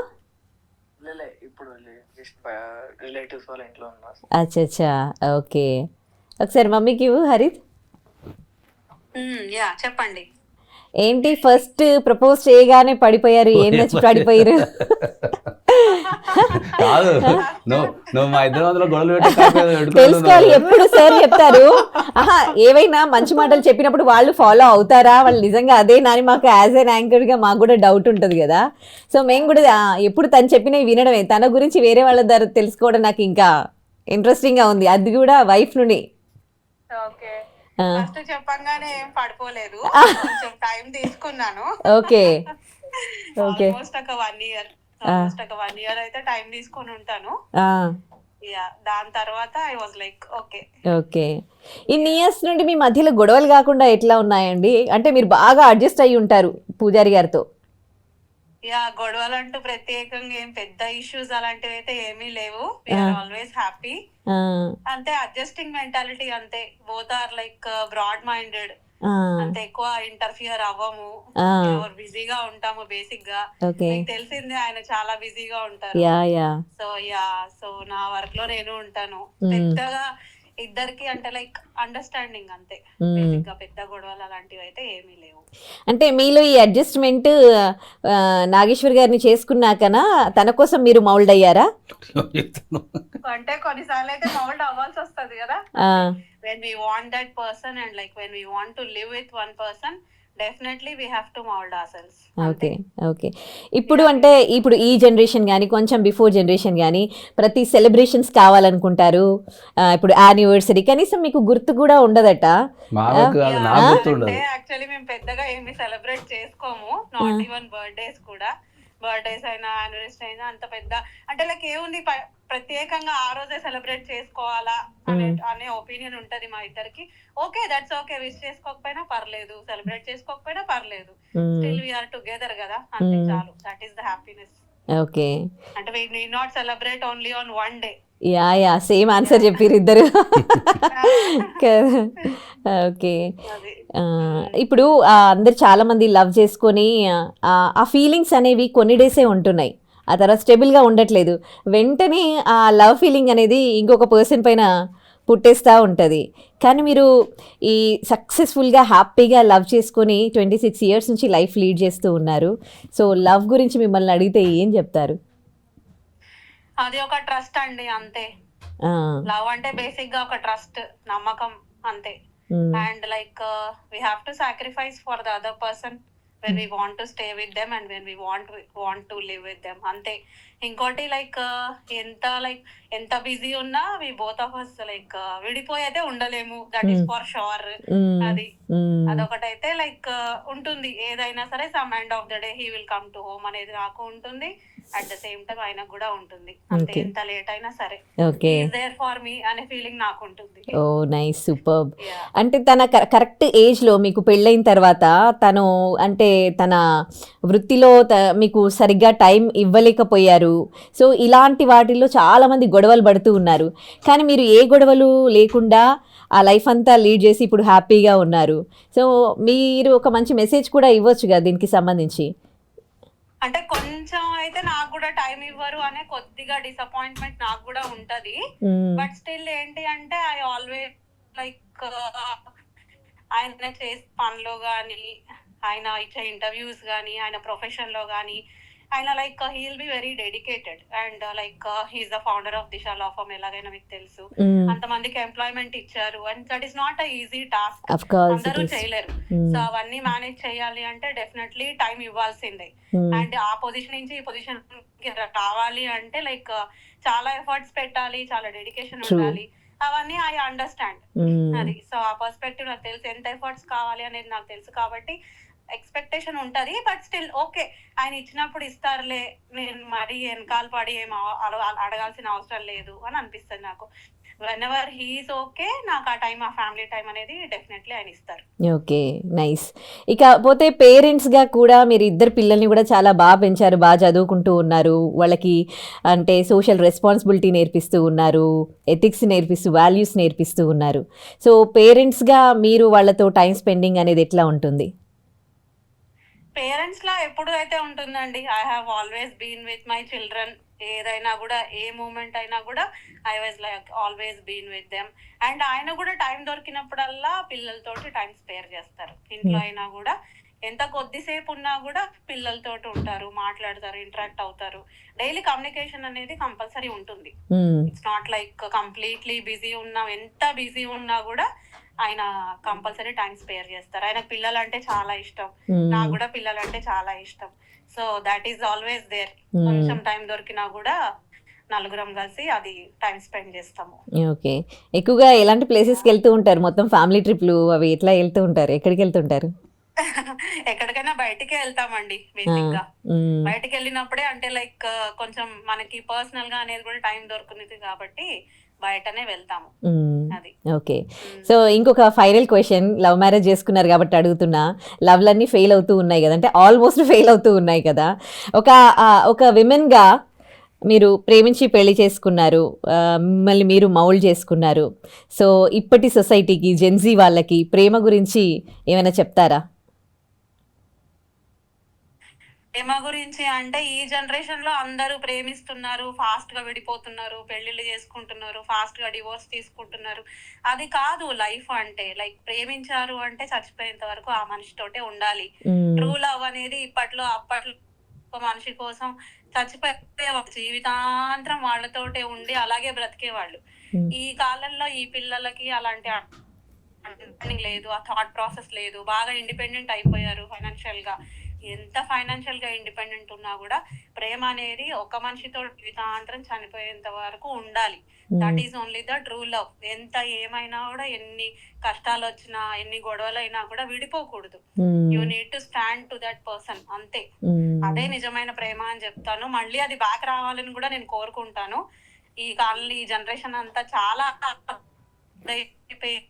ఉంటుంది, అసలు ఎక్కడికి వెళ్ళిపోతుంది సొసైటీ అని అనిపిస్తుంది. బట్ మళ్ళీ ఆ రోజులు రావాలి. అంతా ప్రేమించగా ఉండాలి. హస్బెండ్ అండ్ వైఫ్ అంటే ఎంతో అన్యోన్యత ఉండేది ఒకప్పుడు. ఇప్పుడు ఆ అన్యోన్యత ఎక్కడా కూడా కనిపించట్లేదు. ఒకళ్ళ కోసం ఒకళ్ళు బ్రతికే వాళ్ళు. హస్బెండ్ ఇంటికి వచ్చేంత వెయిటింగ్ లేదు, ఏమీ లేదు, ఎవరి లైఫ్ లో వాళ్ళు బిజీ. డబ్బులు నా దగ్గర ఉన్నాయి, డబ్బులు నీ దగ్గర ఉన్నాయి, అది కాదు కదా లైఫ్ అంటే. మ్యారేజ్ అంటే ఒక అండర్స్టాండింగ్ ఉండాలి, ప్రేమ ఉండాలి, ఎఫెక్షన్ ఉండాలి, అన్యోన్యత ఉండాలి, అందరినీ చూసుకోవాలి బాగా. అప్పుడే ఒక సక్సెస్ఫుల్ లైఫ్ మనం లీడ్ చేసాము అనేది మనకు కూడా ఒక end of the day some satisfaction, successful life అని నేను చెప్తాను.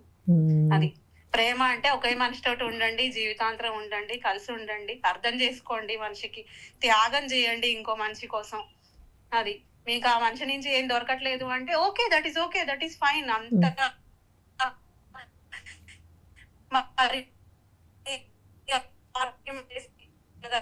ఒకటే ఎందుకు గొడవలు చెప్పండి. ఎంత మంచి మెసేజ్ ఇచ్చారండి. ఎప్పుడు నేను ఇట్లాంటి మాటలు ఎక్కువగా నాగేశ్వరరావు పూజారి గారు మాట్లాడుతూ ఉంటారు, కానీ మీ గురించి చాలాసార్లు సందర్భాల్లో చెప్పినా కానీ నాకు అర్థం కలిగి ఇవాళ మీతో మాట్లాడుతూ ఉంటే తెలిసింది.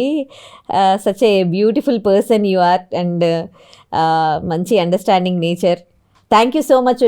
సోషల్ అవేర్నెస్తో మీరు కూడా ఒక మంచి మెసేజ్ ఇచ్చారు యూత్కి. Thank you. ఎంజాయ్ అండి, హుబ్లీలో ఎంజాయ్ చేయండి. సిగ్నల్స్ కూడా పోతూ ఉన్నాయి. అయ్యో పోయిందా బాయ్ అండి. Bye. Thank you so much. All very happy Valentine's day. Thank you. Bye bye. ఎందుకు అడ్జస్ట్ అయ్యారా అంటే ఇప్పుడు తెలిసింది ఎందుకు అడ్జస్ట్ అయ్యారు. అంత మంచి వైఫ్ కదా. వైఫ్ అంటే ఒక విమెన్ గా ఎందుకో ఎక్కువగా తను సాక్రిఫైస్ చేసింది అన్నట్టు అనిపించింది మాకు. కాకపోతే ఎంత బాగా చెప్పారు. చాలా సాక్రిఫైస్ చేసిన మరి నేనెవరితో చెప్పుకోవాలి మరి ఇప్పుడు. చాలా సార్లు చెప్పి సాక్రిఫైస్ చేసింది, తను ఎంత సాక్రిఫైస్ చేసింది మీ గురించి. ఇద్దరు సాక్రిఫైస్ చేసుకున్నారు కాబట్టి అర్థం చేసుకొని లవ్ లో ఒక సైడ్ ఇది బానే ఉంది. ఇప్పుడు ఏం చేస్తున్నారంటే ప్రేమించిన వాళ్ళు వాళ్ళకి దక్కకపోతే వాళ్ళని చంపడానికి కూడా వెనకాడరు. సో మరి ఇదేం ప్రేమ? నాకు కావాలి. ఇప్పుడు నేను ఒకరిని ప్రేమించాను, ఇప్పుడు నిజమైన ప్రేమ ఎందుకు అవుతుంది అంటున్నా. నువ్వు అదే ఇంతసేపు చెప్పింది అదే కదా. నువ్వు ఒక వ్యక్తిని ప్రేమిస్తే, నువ్వు ఒక వ్యక్తిని నిజంగా ప్రేమిస్తే ఆ వ్యక్తికి ఏ రకమైన ఇబ్బంది రాకుండా చూసుకుంటావు. అది ప్రేమ. ఆ వ్యక్తి దక్కలేదనో, ఆ వ్యక్తి చెప్పిన మాట వింటం లేదనో, వాళ్ళ మీద దాడి చేయడము, వాళ్ళని కొట్టడము, బెదిరించడము చేస్తే ప్రేమ ఎందుకు అవుతుంది అంటున్నా నేను. ఈ చిన్న లాజిక్ కూడా మీకు అర్థం కాకపోతే ఎట్లా అంటున్నా. అదే కదా. కానీ ఇప్పుడు నాకు కాదు ఇక్కడ మెయిన్ కావాల్సింది ఇదే కదా వీళ్ళకే. ఈ సమాజానికి మనము కుటుంబ విలువలు నేర్పాల్సిన అవసరం ఏర్పడుతున్నది. చాలా కుటుంబాలు విలువలు నేర్పకుండా మనకు, నేను అదే చెప్తున్నా కదా, కుటుంబాలలో క్రైమ్ పెరిగిపోయింది. క్రైమ్ పెరిగిపోయింది అంటే దాని అర్థం ఏంది? వాళ్ళకు మనం విలువలు నేర్పలేదనే కదా. ఒక తండ్రిని చంపటం ఏంది, ఒక తల్లిని చంపడం ఏంది, ఒక అన్నని చంపడం ఏంది, ఒక తమ్ముని చంపడం ఏంది, ఒక చెల్లెని చంపడం ఏంది, ఒక తాతని పంజగుట్టలో ఒక మనవడు ఒక తాతని చంపాడు. చంపడం కుటుంబాలలో చంపటం అనేది, ఒక లవర్ని చంపటం, ఒక భర్తను చంపటము, పిల్లల్ని చంపటము, కుటుంబం ఎక్కడికి వెళ్తుంది? అది నా ఆవేదన. కుటుంబం ఎక్కడికి వెళ్తుంది? ఈ కుటుంబ వ్యవస్థ బాగుంటే, కుటుంబ వ్యవస్థ బాగుంటే ప్రతి ఒక్క మనిషి ఆనందంగా జీవించగలుగుతాడు అనేదే నేను సొసైటీకి చెప్పదలుచుకున్నా. ఒక పాజిటివ్నెస్ ఉంటుంది, ఒక పోరాటం ఉంటుంది, ఒక త్యాగం ఉంటుంది. That's what I'm telling. Education కన్నా బిఫోర్ మనం ఎథిక్స్ నేర్పించాలి పిల్లలకి. ఎథిక్సే నేర్పాలా. ఎడ్యుకేషన్ ఏం అవసరం లేదు. ఎడ్యుకేషన్ ఇది సెకండరీ ఇష్యూ. నేను స్ట్రాంగ్గా ఫీల్ అయ్యేది ఏంది చెప్పనా, ఎడ్యుకేషన్ అనేది ఎప్పుడు నా దృష్టిలో సెకండరీ. ఎడ్యుకేషన్ అంటే చదువుకుంటాడు, చదువుకి వాడు చేసే పనికి సంబంధం లేని కోర్సులు చాలా ఉన్నాయి దేశంలో. మరి ఏం చదువుకున్నావు ఎడ్యుకేషన్ అంటే? నేను ఫస్ట్ మనం ప్రతి ఒక్కరికి బాధ్యతగా ఉండటం నేర్పాలా. తర్వాత కుటుంబం పట్ల ప్రేమ నేర్పాలా. ఒక తల్లిదండ్రుల పట్ల మనము వాళ్ళ గౌరవాన్ని కాపాడాలా. ఓకే, నేను స్ట్రాంగ్లీ ఏం ఫీల్ అవుతా అంటే ఏంటంటే, మనం పిల్లలు సరిగ్గా పెరగలేదు, లేకపోతే పిల్లలు తప్పు చేశారు అంటే నా దృష్టిలో 100% తల్లిదండ్రులు తప్పని చెప్తాను. పిల్లలది తప్పే కదంట. నేను పిల్లల యొక్క రిజల్టే, వాళ్ళ జీవితంలో ఏం చేసిండ్రు అనేదే తల్లిదండ్రుల సక్సెస్ స్టోరీ అంట నేను. అది. ఎంతసేపు పిల్లల్ని పట్టుకొని ఎట్లా ఉంటారు? ఉన్నంతసేపు ఎథిక్స్ నేర్పించినా బయట ప్రపంచం ఇంపాక్ట్ కూడా చాలు, ఉంటుంది కదా. మన 18 సంవత్సరాల వరకు వాళ్ళకి నేర్పించేస్తే వాళ్ళు ఎదిగేస్తారు అంతే. ఇంకా అంతే కదా, 18 సంవత్సరాల వరకు వాళ్ళకు ఒక కుటుంబము, దాని విలువలు, త్యాగాలు, కాపాడుకోవడాలు. అదే నేను చెప్తున్నా. నేను ఇప్పుడు ఇది నేను చెప్తే నా జీవితంలో ఎవరు నమ్మడు. ఇప్పుడు నాకు హక్కు ఉంది, ఇప్పటివరకు మా ఇద్దరు గొడవ కాల. అక్కతో కూడా ఎవరితో గొడవ కాలేదు మీకు? అదే చెప్తున్నా. మాకు ఆస్తి పంచాయతీలు లేవు, సంపాదన పంచాయతీలు లేవు, మా ఇద్దరి మధ్యలో అసలు ఏ గొడవ లేదు. ఓకే, ఒకటి అయిపోయింది. నాకు చెల్లి ఉంది, మా ఇద్దరి మధ్యలో కూడా ఏం గొడవలు లేవు. ఏ గొడవ లేవు మా ఇద్దరి మధ్యలో. ఇద్దరి మధ్యలో గొడవలు అనేవి అసలు లేవు. వీడికి అయిపోయిందా? ఇప్పుడు ఈ ప్రపంచం నమ్మని ఇంకో విషయం ఏం చెప్పనా, నాకు ఒక హక్కు ఉంది, నాకు ఒక చెల్లి ఉంది. నాకు ఊహ తెలిసినప్పటి నుంచి రాఖీ ఎప్పుడు కట్టలే. రాఖీ కట్టలే. ఏ రాఖీ పండుగ జరుపుకోవాలి ఇప్పుడు మేము. అసలు మీరు ఏ పండగలు సెలబ్రేషన్స్ ఏవి ఉన్నాయా? ఇప్పుడు అదే అంటున్నాను. ఏంటంటే నువ్వు రోజంతా గొడవలు పెట్టుకొని ఆస్తుల కోసం కొట్లాడుకొని, సంపాదన కోసం కొట్లాడుకొని, రకరకాల గొడవలు పెట్టుకొని, ఆ రాఖీ పండుగ ఒక్కరోజే నువ్వు రాఖీ కట్టి అన్న తమ్ముళ్ళని ఏడ్చుడు ఎందుకు అంటే, నేను సూపర్ ఆడపిల్లలకి నువ్వు ఎక్కడున్నా నాకు ఒకడు ఉన్నాడనే ధైర్యాన్ని ఇస్తా కదా రాఖీ పండుగ. Correct. That's what I'm telling. ఆడపిల్లలు ఎక్కడ కూర్చున్నా సరే నాకు ఒక అన్న ఉన్నాడు, ఒక తమ్ముడు ఉన్నాడు, నాకు కష్టం వచ్చిన రోజు వాడు వస్తాడు అంటేనే ప్రేమ కదా. అంటే నేను నువ్వు సంవత్సరం అంతా కొట్లాడుకొని ఆ లాస్ట్ ఒక్కడే పోయి రాఖీ కట్టి ఏడ్చుకుంటా వచ్చుడేంది అంటే నేను ఇప్పుడు అంత ఎట్లయిపోయింది తెలుసా, ఒక్కరోజే ఇంపార్టెంట్ అయిపోయింది అందరికీ. నా జీవితంలో నాకు ఒక హక్కు ఉండి, నాకు ఒక చెల్లి ఉండి, మా లైఫ్లో ఇంతవరకు ఒక గొడవ కాలేదు అంటే ఎంత అండర్స్టాండింగ్ ఉండాలి అంటే నేను రాఖీ కట్టుకోలేదు ఇప్పటిదాకా. నాకు రాఖీ కట్టరు, నేను కూడా కట్టుకోను. రాఖీ పండుగ అని మాకు గుర్తు కూడా ఉండదు, మాకు వాళ్ళు అడగరు, నేను గుర్తుండదు. కానీ ఏమైనా కష్టం నష్టం వచ్చినా నేను ఉన్నాను. కష్టం రాకముందే నేను ఉంటా. ఫస్ట్ నేను వచ్చిన తర్వాత వాళ్ళకి కష్టం వస్తుంది. అర్థమైందా? వాళ్ళకి కష్టం వచ్చిన తర్వాత కాదు, వాళ్ళకు కష్టం వచ్చే ముందు నేను అక్కడ పోయి ఉంటా, తర్వాత అది మెల్లగా వస్తుంది. అది అందుకే చెప్తున్నా కదా, ఎవరు నమ్మడు నా జీవితాన్ని. అసలు నేను చెప్తే అసలు ఎవరు నమ్మిసావాడు అసలు. ఇట్లా కదా ఉండాలి మనిషి అనేది. ఒక అక్కుండి ఒక చెల్లుండి నీ జీవితంలో రాఖీ కట్టుకోలేదంటే అంటే ఎవరు నమ్మడు. దానిస్తే వాడు ఓపెన్ చెప్తున్నా కదా. అది మదర్ ఉంది, మా మదర్తో ఏ గొడవ లేదు, నాకు ఏ గొడవ లేదు. మాకు అసలు ఊహ తెలిసినప్పటి నుంచి అసలు ఏ గొడవ లేదు. ఏదో చిన్న చిన్న అసంతృప్తులు ఉంటాయి కానీ అది ఆమె పెద్దగా ఇప్పుడు కోఆపరేట్ చేసిందో తప్ప ఏ గొడవ లేదు. ఇప్పుడు మెయిన్ అదేంటి గొడవలు దేనికి సంబంధించి తెలుసా? బర్త్డే గ్రాండ్ గా చేయాలి, రాఖీ పండుగకి అన్న వాళ్ళు ఇది పెట్టాలి, ఇది ప్రియారిటీ అయిపోయింది ఇప్పుడు. మా ఇంట్లో నాకు సంబంధించి, మా ఆవిడకు సంబంధించి, మా పిల్లలకు సంబంధించి ఏ రకమైన ఫంక్షన్లు మేము జరుపుకోలేదు. అసలు మా ఇంట్లో అదే చెప్తున్నా, మేము ఎప్పుడు కూడా హ్యాపీగానే ఉంటాము. హ్యాపీనెస్ అనేది ఒక డేకో 2 రోజులకో తెచ్చిపెట్టుకోము. అది నేను చెప్పేది. కుటుంబం అంటే ఎప్పుడు హ్యాపీగా ఉంటాం కదా, ఎప్పుడు హ్యాపీగా ఉన్నప్పుడు బర్త్డే అని జరుపుకోవడం ఎందుకు అంటే నేను, ఓ బర్త్డే అనో ఒక మ్యారేజ్ డే అనో జరుపుకోవడం ఎందుకు అంటే నేను, we are happy for always. Then what is the point of మనం ఒక స్పెషల్ డేస్ ఎందుకు పెట్టుకోవాలంటే నేను ఇట్లా. ఇప్పుడు మా మదర్తోని ఇప్పుడు నా జీవితంలో ఎంతమంది లేడీస్ ఉన్నారో, ఎన్ని రకాల పొజిషన్స్ ఉన్నాయో, ఎవ్వరు కూడా డిస్సాటిస్ఫాక్షన్ లేరు. ప్లస్ వాళ్ళ కోఆపరేషన్ వల్లనే నేను వాళ్ళ స్థాయిలో ఉన్నా అని చెప్తాను నేను. మరి నా జీవితంలో గొడవ లేవు కదా. మరి నాకు ఇప్పుడు మా అమ్మ గొడవనో, నా పెళ్ళం గొడవనో, అక్క గొడవనో, చెల్ల గొడవ ఉండాలి కదా. అసలు మాకు అసలు మీటింగ్స్ జరగవు, దేనికి సంబంధించిన మీటింగ్స్ జరగవు, ఎక్కడికక్కడికి అడ్జస్ట్ అయిపోతాం.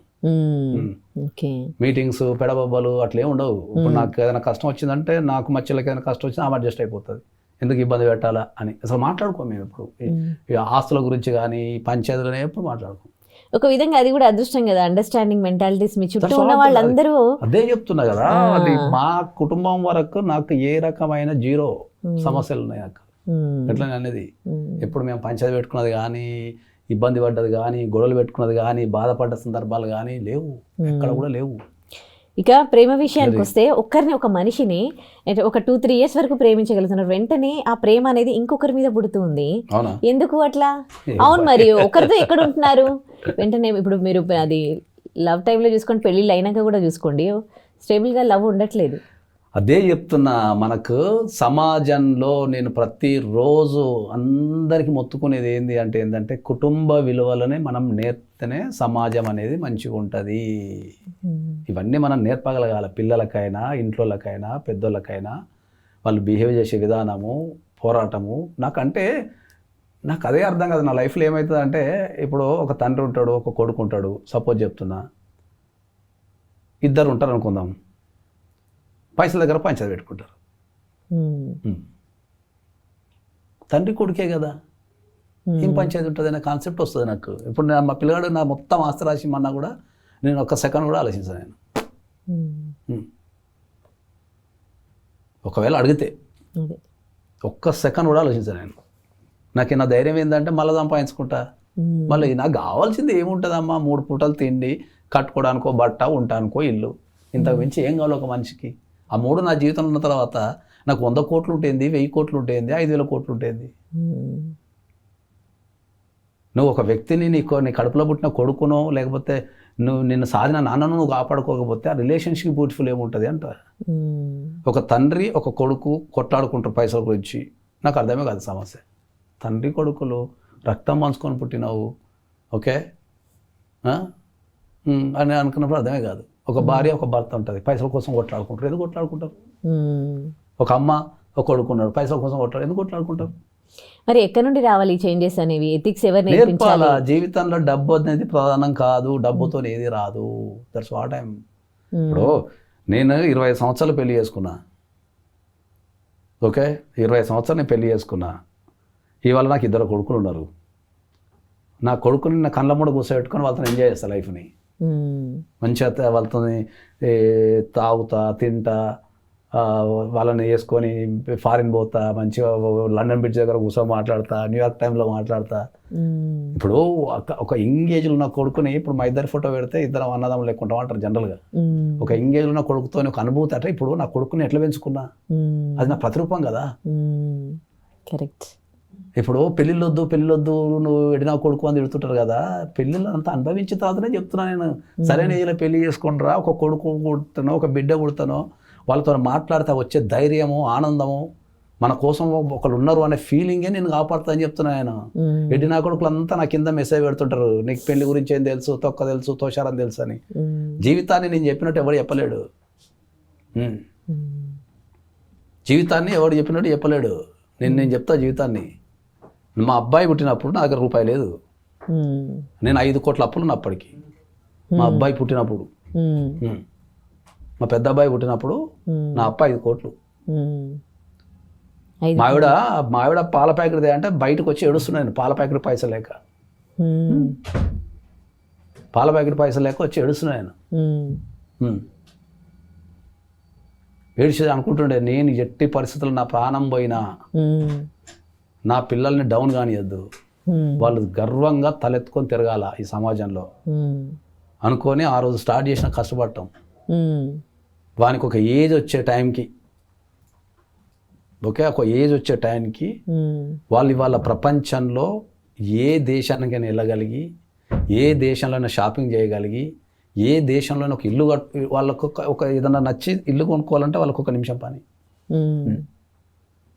1 నిమిషం పని. వాళ్ళు ఇప్పుడు కూడా వాళ్ళ జీవితంలో వాళ్ళు ఏది నోరు అడగకముందు ఇచ్చేస్తారు. అలా ఎట్లా మోటివేట్ అయ్యారు మీకు మీరు? That's what I'm telling. అది ఆ ప్రేమ. అప్పుడు 5 కోట్ల అప్పుండి పిల్లగాడు పుట్టిండు, మావాడు పుట్టింది, మళ్ళీ ఇంకా ప్రపంచం తెలియని స్టోరీలు చాలా ఉన్నాయి. Is a premature. 6 months 30 days పుట్టాడు, 6 months 15 days పుట్టాడు. ఆ టైంలోనే మీరు 5 కోట్ల అప్పు చేసిరా? అప్పు అంటే లాస్ అయిపోయినా, అప్పుడు అయింది లాస్ అయిపోయినా నేను. షేర్ మార్కెట్లో పెట్టి లాస్ అయిపోయినా నేను. ఎవరి దగ్గరికి పోయి కూడా నేను చేసి అడగలేదు, 1 రూపాయి కూడా అడగలేదు. నేను ఛాలెంజ్గా వస్తున్నా, నా చుట్టాల దగ్గరకు కానీ, నా ఫ్రెండ్స్ దగ్గరకు కానీ, ఎవరి దగ్గరికి పోయి ఇట్లా నిలబడి ఈ చేతితో 1 రూపాయి ఇవ్వమని అడగలేదు. అడ్వకేటా అప్పుడు మీరు? సాఫ్ట్వేర్ కాదు, అప్పుడే స్టార్ట్ అయింది నా కెరీర్. ఓకే. అప్పుడు సాఫ్ట్వేర్ ఇంజనీర్ ఉంటే సంపాదించుకున్న పైసలు అసలు చెప్పుకుంటా పోతే అసలు ప్రపంచం నమ్మనిజాలు చాలా ఉంటాయి. నా కెరియర్ ఖతర్నాక్ పీక్లో ఉంది ఐటీలో. యూరోప్లో ఉన్నా నేను, ఖతర్నాక్ పీక్లో కెరియర్లో ఉంది, మంచిగా సంపాదించుకుంటున్నాను నేను. అప్పుడు మావిడ అప్పటికి మీ ఇద్దరం కలిసి ఒక 7 years 8 years అయింది లవ్లో ఉండబట్టి ఆ రోజుల్లో. పెళ్లి చేసుకోవాలా. నాకు జనరల్గా జర్మన్ అంటే చాలా ఇష్టం. నాకు జర్మన్ కంట్రీ బాగా నచ్చింది. అప్పుడు మంచి ఎంగేజ్లో ఉన్నా, జర్మనీ నాకు బాగా నచ్చింది. జర్మన్లో సెటిల్ కావాలనుకున్నాను యాక్చువల్లీ. ఏమనుకున్నా అంటే మా ఆవిడకు ఒక వీసా కొట్టిచ్చేసి తీసుకెళ్ళిపోయి జర్మన్లో సెటిల్ అయిపోదాం, మంచి హాయిగా ఫారిన్ కంట్రీలో సెటిల్ అయిపోదామని ప్లాను. వాళ్ళ అమ్మకు తెలియకుండా మీ ఇద్దరం ఆర్య సమాజంలో మ్యారేజ్ చేసుకున్నాం దొంగతనంగా వీసా కోసం. వీసా కోసం అంతా చేసి వీసా కొట్టించేసిన, ఆల్రెడీ జర్మన్ వీసా కొట్టించేసిన, అయిపోయింది. ఇంకొక 1 week అయితే జర్మన్ ట్రావెల్ చేయాలి. ఏమైంది? వాళ్ళ అమ్మకి చెప్పింది ఇవే, వీసా వచ్చింది పోతున్నా అని చెప్పేసి. అలా ఒకటే అన్నది, నేను పంపియా, నాకున్నది నువ్వు ఒకతే బిడ్డవు, ఏదున్నా నా కళ్ళ కూడా జరగాల, నేను పంపియా అని చెప్పింది అంతే. నేను ఫోన్ చేసిన అలా అమ్మకి, మరి వీసా వచ్చింది ఇక్కడ సెటిల్ అయిపోతాం కదా అని చెప్పినాం. లేదు నాకున్నది ఒకటే బిడ్డ, నేను పంపియా, నీకు అంత ప్రేమ ఉంటే నువ్వు వచ్చేసి అన్నది. వచ్చేసారు మీరు. నా కెరీర్ టాప్ మోస్ట్లో ఉన్నది. అవును. ఆ వీసా కొట్టుకొని ఉన్నది రెడీగా, లేవాల, ముచ్చట్లు లేవు, మాటలు లేవు, అంటే ఇదే గొడవలు లేవు, పంచాయతీలు లేవు, ఏం లేవు. సింపుల్గా ఆమె ఒకటే చెప్పింది, నాకున్నది ఒకతే బిడ్డ, నా కళ్ళ మూట అన్నీ జరగాల, నేను పంపించను, నీకు అంత ప్రేమ ఉంటే నువ్వు వచ్చాయి. ఇదే జరిగింతే. గట్టిగా 1 గంట ఆలోచించిన, ఒకటే ఆలోచించిన, నేను మగోన్ని ఎక్కడున్నా బతికేస్తా, ఈయన్నే ఉండాలని రూల్ ఏముంది, ఫారిన్లోనే ఉండాలని రూల్ ఏముంది, నచ్చిన వ్యక్తితో ఎక్కడ ఉంటుందని చెప్పేసిన కథం, సైన్ ఎక్కి దిగినాం, కథం అయిపోయింది. సూపర్. అసలు అదే అంటున్నా, దట్ ఈస్ కాల్డ్ లవ్. దానికి ఈ సమాజం అంతా ఏం చేసింది, వీడు వీసాల మీద పోయిండు, వాళ్ళకి తెలియదు అప్పటికి ఇంత టెక్నాలజీ లేదు కాబట్టి. అక్కడ ఏదో జరిగితే మీ ఒళ్ళగొట్టిళ్ళు, లేకపోతే అక్కడ డిపోర్ట్ చేసిండు, ఇక్కడ వచ్చి తిరుగుతున్నాడు అని స్టార్ట్ చేసిండు అంతా వ్యవస్థ అంతా. చూడండి సొసైటీ ఎట్లా మాట్లాడుకుంటుంది. ఇది అప్పుడు నేను చెప్పిన అనుకో నవ్వుతారు. ఇది ఒక ప్రేమ కోసము నేను సంతకం పెట్టేసి బతికేస్తా అని వచ్చినా అని చెప్తే నవ్వుతారు, అప్పుడు నవ్వుతారు. ఇప్పుడు నేను చెప్పుకునే స్థాయిలో ఉన్నా కాబట్టి ఇప్పుడు చెప్తున్నా దీని ప్రపంచానికి. అదే గొడవలు లేవు, పంచాయతీలు లేవు. దీని తర్వాత ఇంకా కథనాకు స్టోరీ ఉంటుంది. నా పెళ్ళి 25,000 ఖర్చు. మళ్ళీ వచ్చినాక ఇంకా పెళ్లి మరి ఇప్పుడు దొంగతనం చేసుకున్న పెళ్ళి మరి సమాజానికి చేసుకోవాలి కదా, సమాజానికి చేసుకునే పెళ్ళి 25,000 ఖర్చు. 25,000 రూపీస్తో నా పెళ్ళి అయింది. హడావుడు లేదు, ఏం లేదు. నేను పొద్దుల 7:30 పెళ్లి ఉంటే 6:30 లేచి ఏదో వేరే ఫంక్షన్ పోయినట్టు నా పెళ్లి పోయినా. నేను పసుపులు బాషకాలు ఇవి లేదు. ఒక లాల్చి పైన వేసుకున్నా, పోయినా, కూర్చున్నా, మంత్రాలు చదువుతున్నాడు వాడు. నాకు ఓపిక లేకుండే, అరే ఇంతసేపు మంత్రాలు ఎందుకు రా, నువ్వు ఇంతగానో చదువుతున్నావు, నీకు ఎంత ఇచ్చిన రా మా వాళ్ళు అంటే 5,000 ఇచ్చింది సార్ అన్నాడు. నీకు ఇంకో 5,000 కలుపుతా కానీ డైరెక్ట్ తాళి కట్టిరా అని చెప్పేసి డైరెక్ట్ తాళి కట్టించేసుకొని వచ్చేసినాం. తాళి కట్టుకున్నాం, మళ్ళీ యాజ్ లెక్క ఫ్రెండ్స్ లెక్క లేచినాం. లేచిన తర్వాత అక్కడ కారు, మా మామ కారు పెట్టుండే, ఇంటికి పోతున్నా అన్నాడు. అదే కారు కట్టిన వాళ్ళ ఇంటికి పోయినా. అదే మీరు చెప్పారు, సీరియస్. అది వాళ్ళ ఇంటికి వెళ్ళిపోయారు. వాళ్ళ ఇంటికి కట్టిన అదే కార్లో వెళ్ళిపోయినా. మా ఇంట్లో ఎక్కడ మా అక్క కానీ, మా చెల్లె కానీ, మా అమ్మ కానీ నువ్వు వాళ్ళ ఇంటికి పోయి ఎందుకున్నావు అనే క్వశ్చన్ ఎవరు వేయలేను ఇప్పటిదాకా. ఇప్పుడు అరే నువ్వు ఇల్లరికం పోయినావు అనే క్వశ్చన్ కూడా ఇప్పటిదాకా లేదు. నేను అట్లా వాళ్ళ ఇంటికి పోయినా ఆనే ఉండిపోయినా. అది ఇల్లరికం అంటారనే విషయం నాకు 15 సంవత్సరాల తర్వాత గుర్తొచ్చింది. అంటే అంతా కూడా నేను థింక్ చేయలేదు. అదే అక్కడ జాబ్ వదిలేసి వచ్చారు, ఇక్కడ వచ్చేసిన వాళ్ళ ఇంటికి వెళ్ళిపోయినా.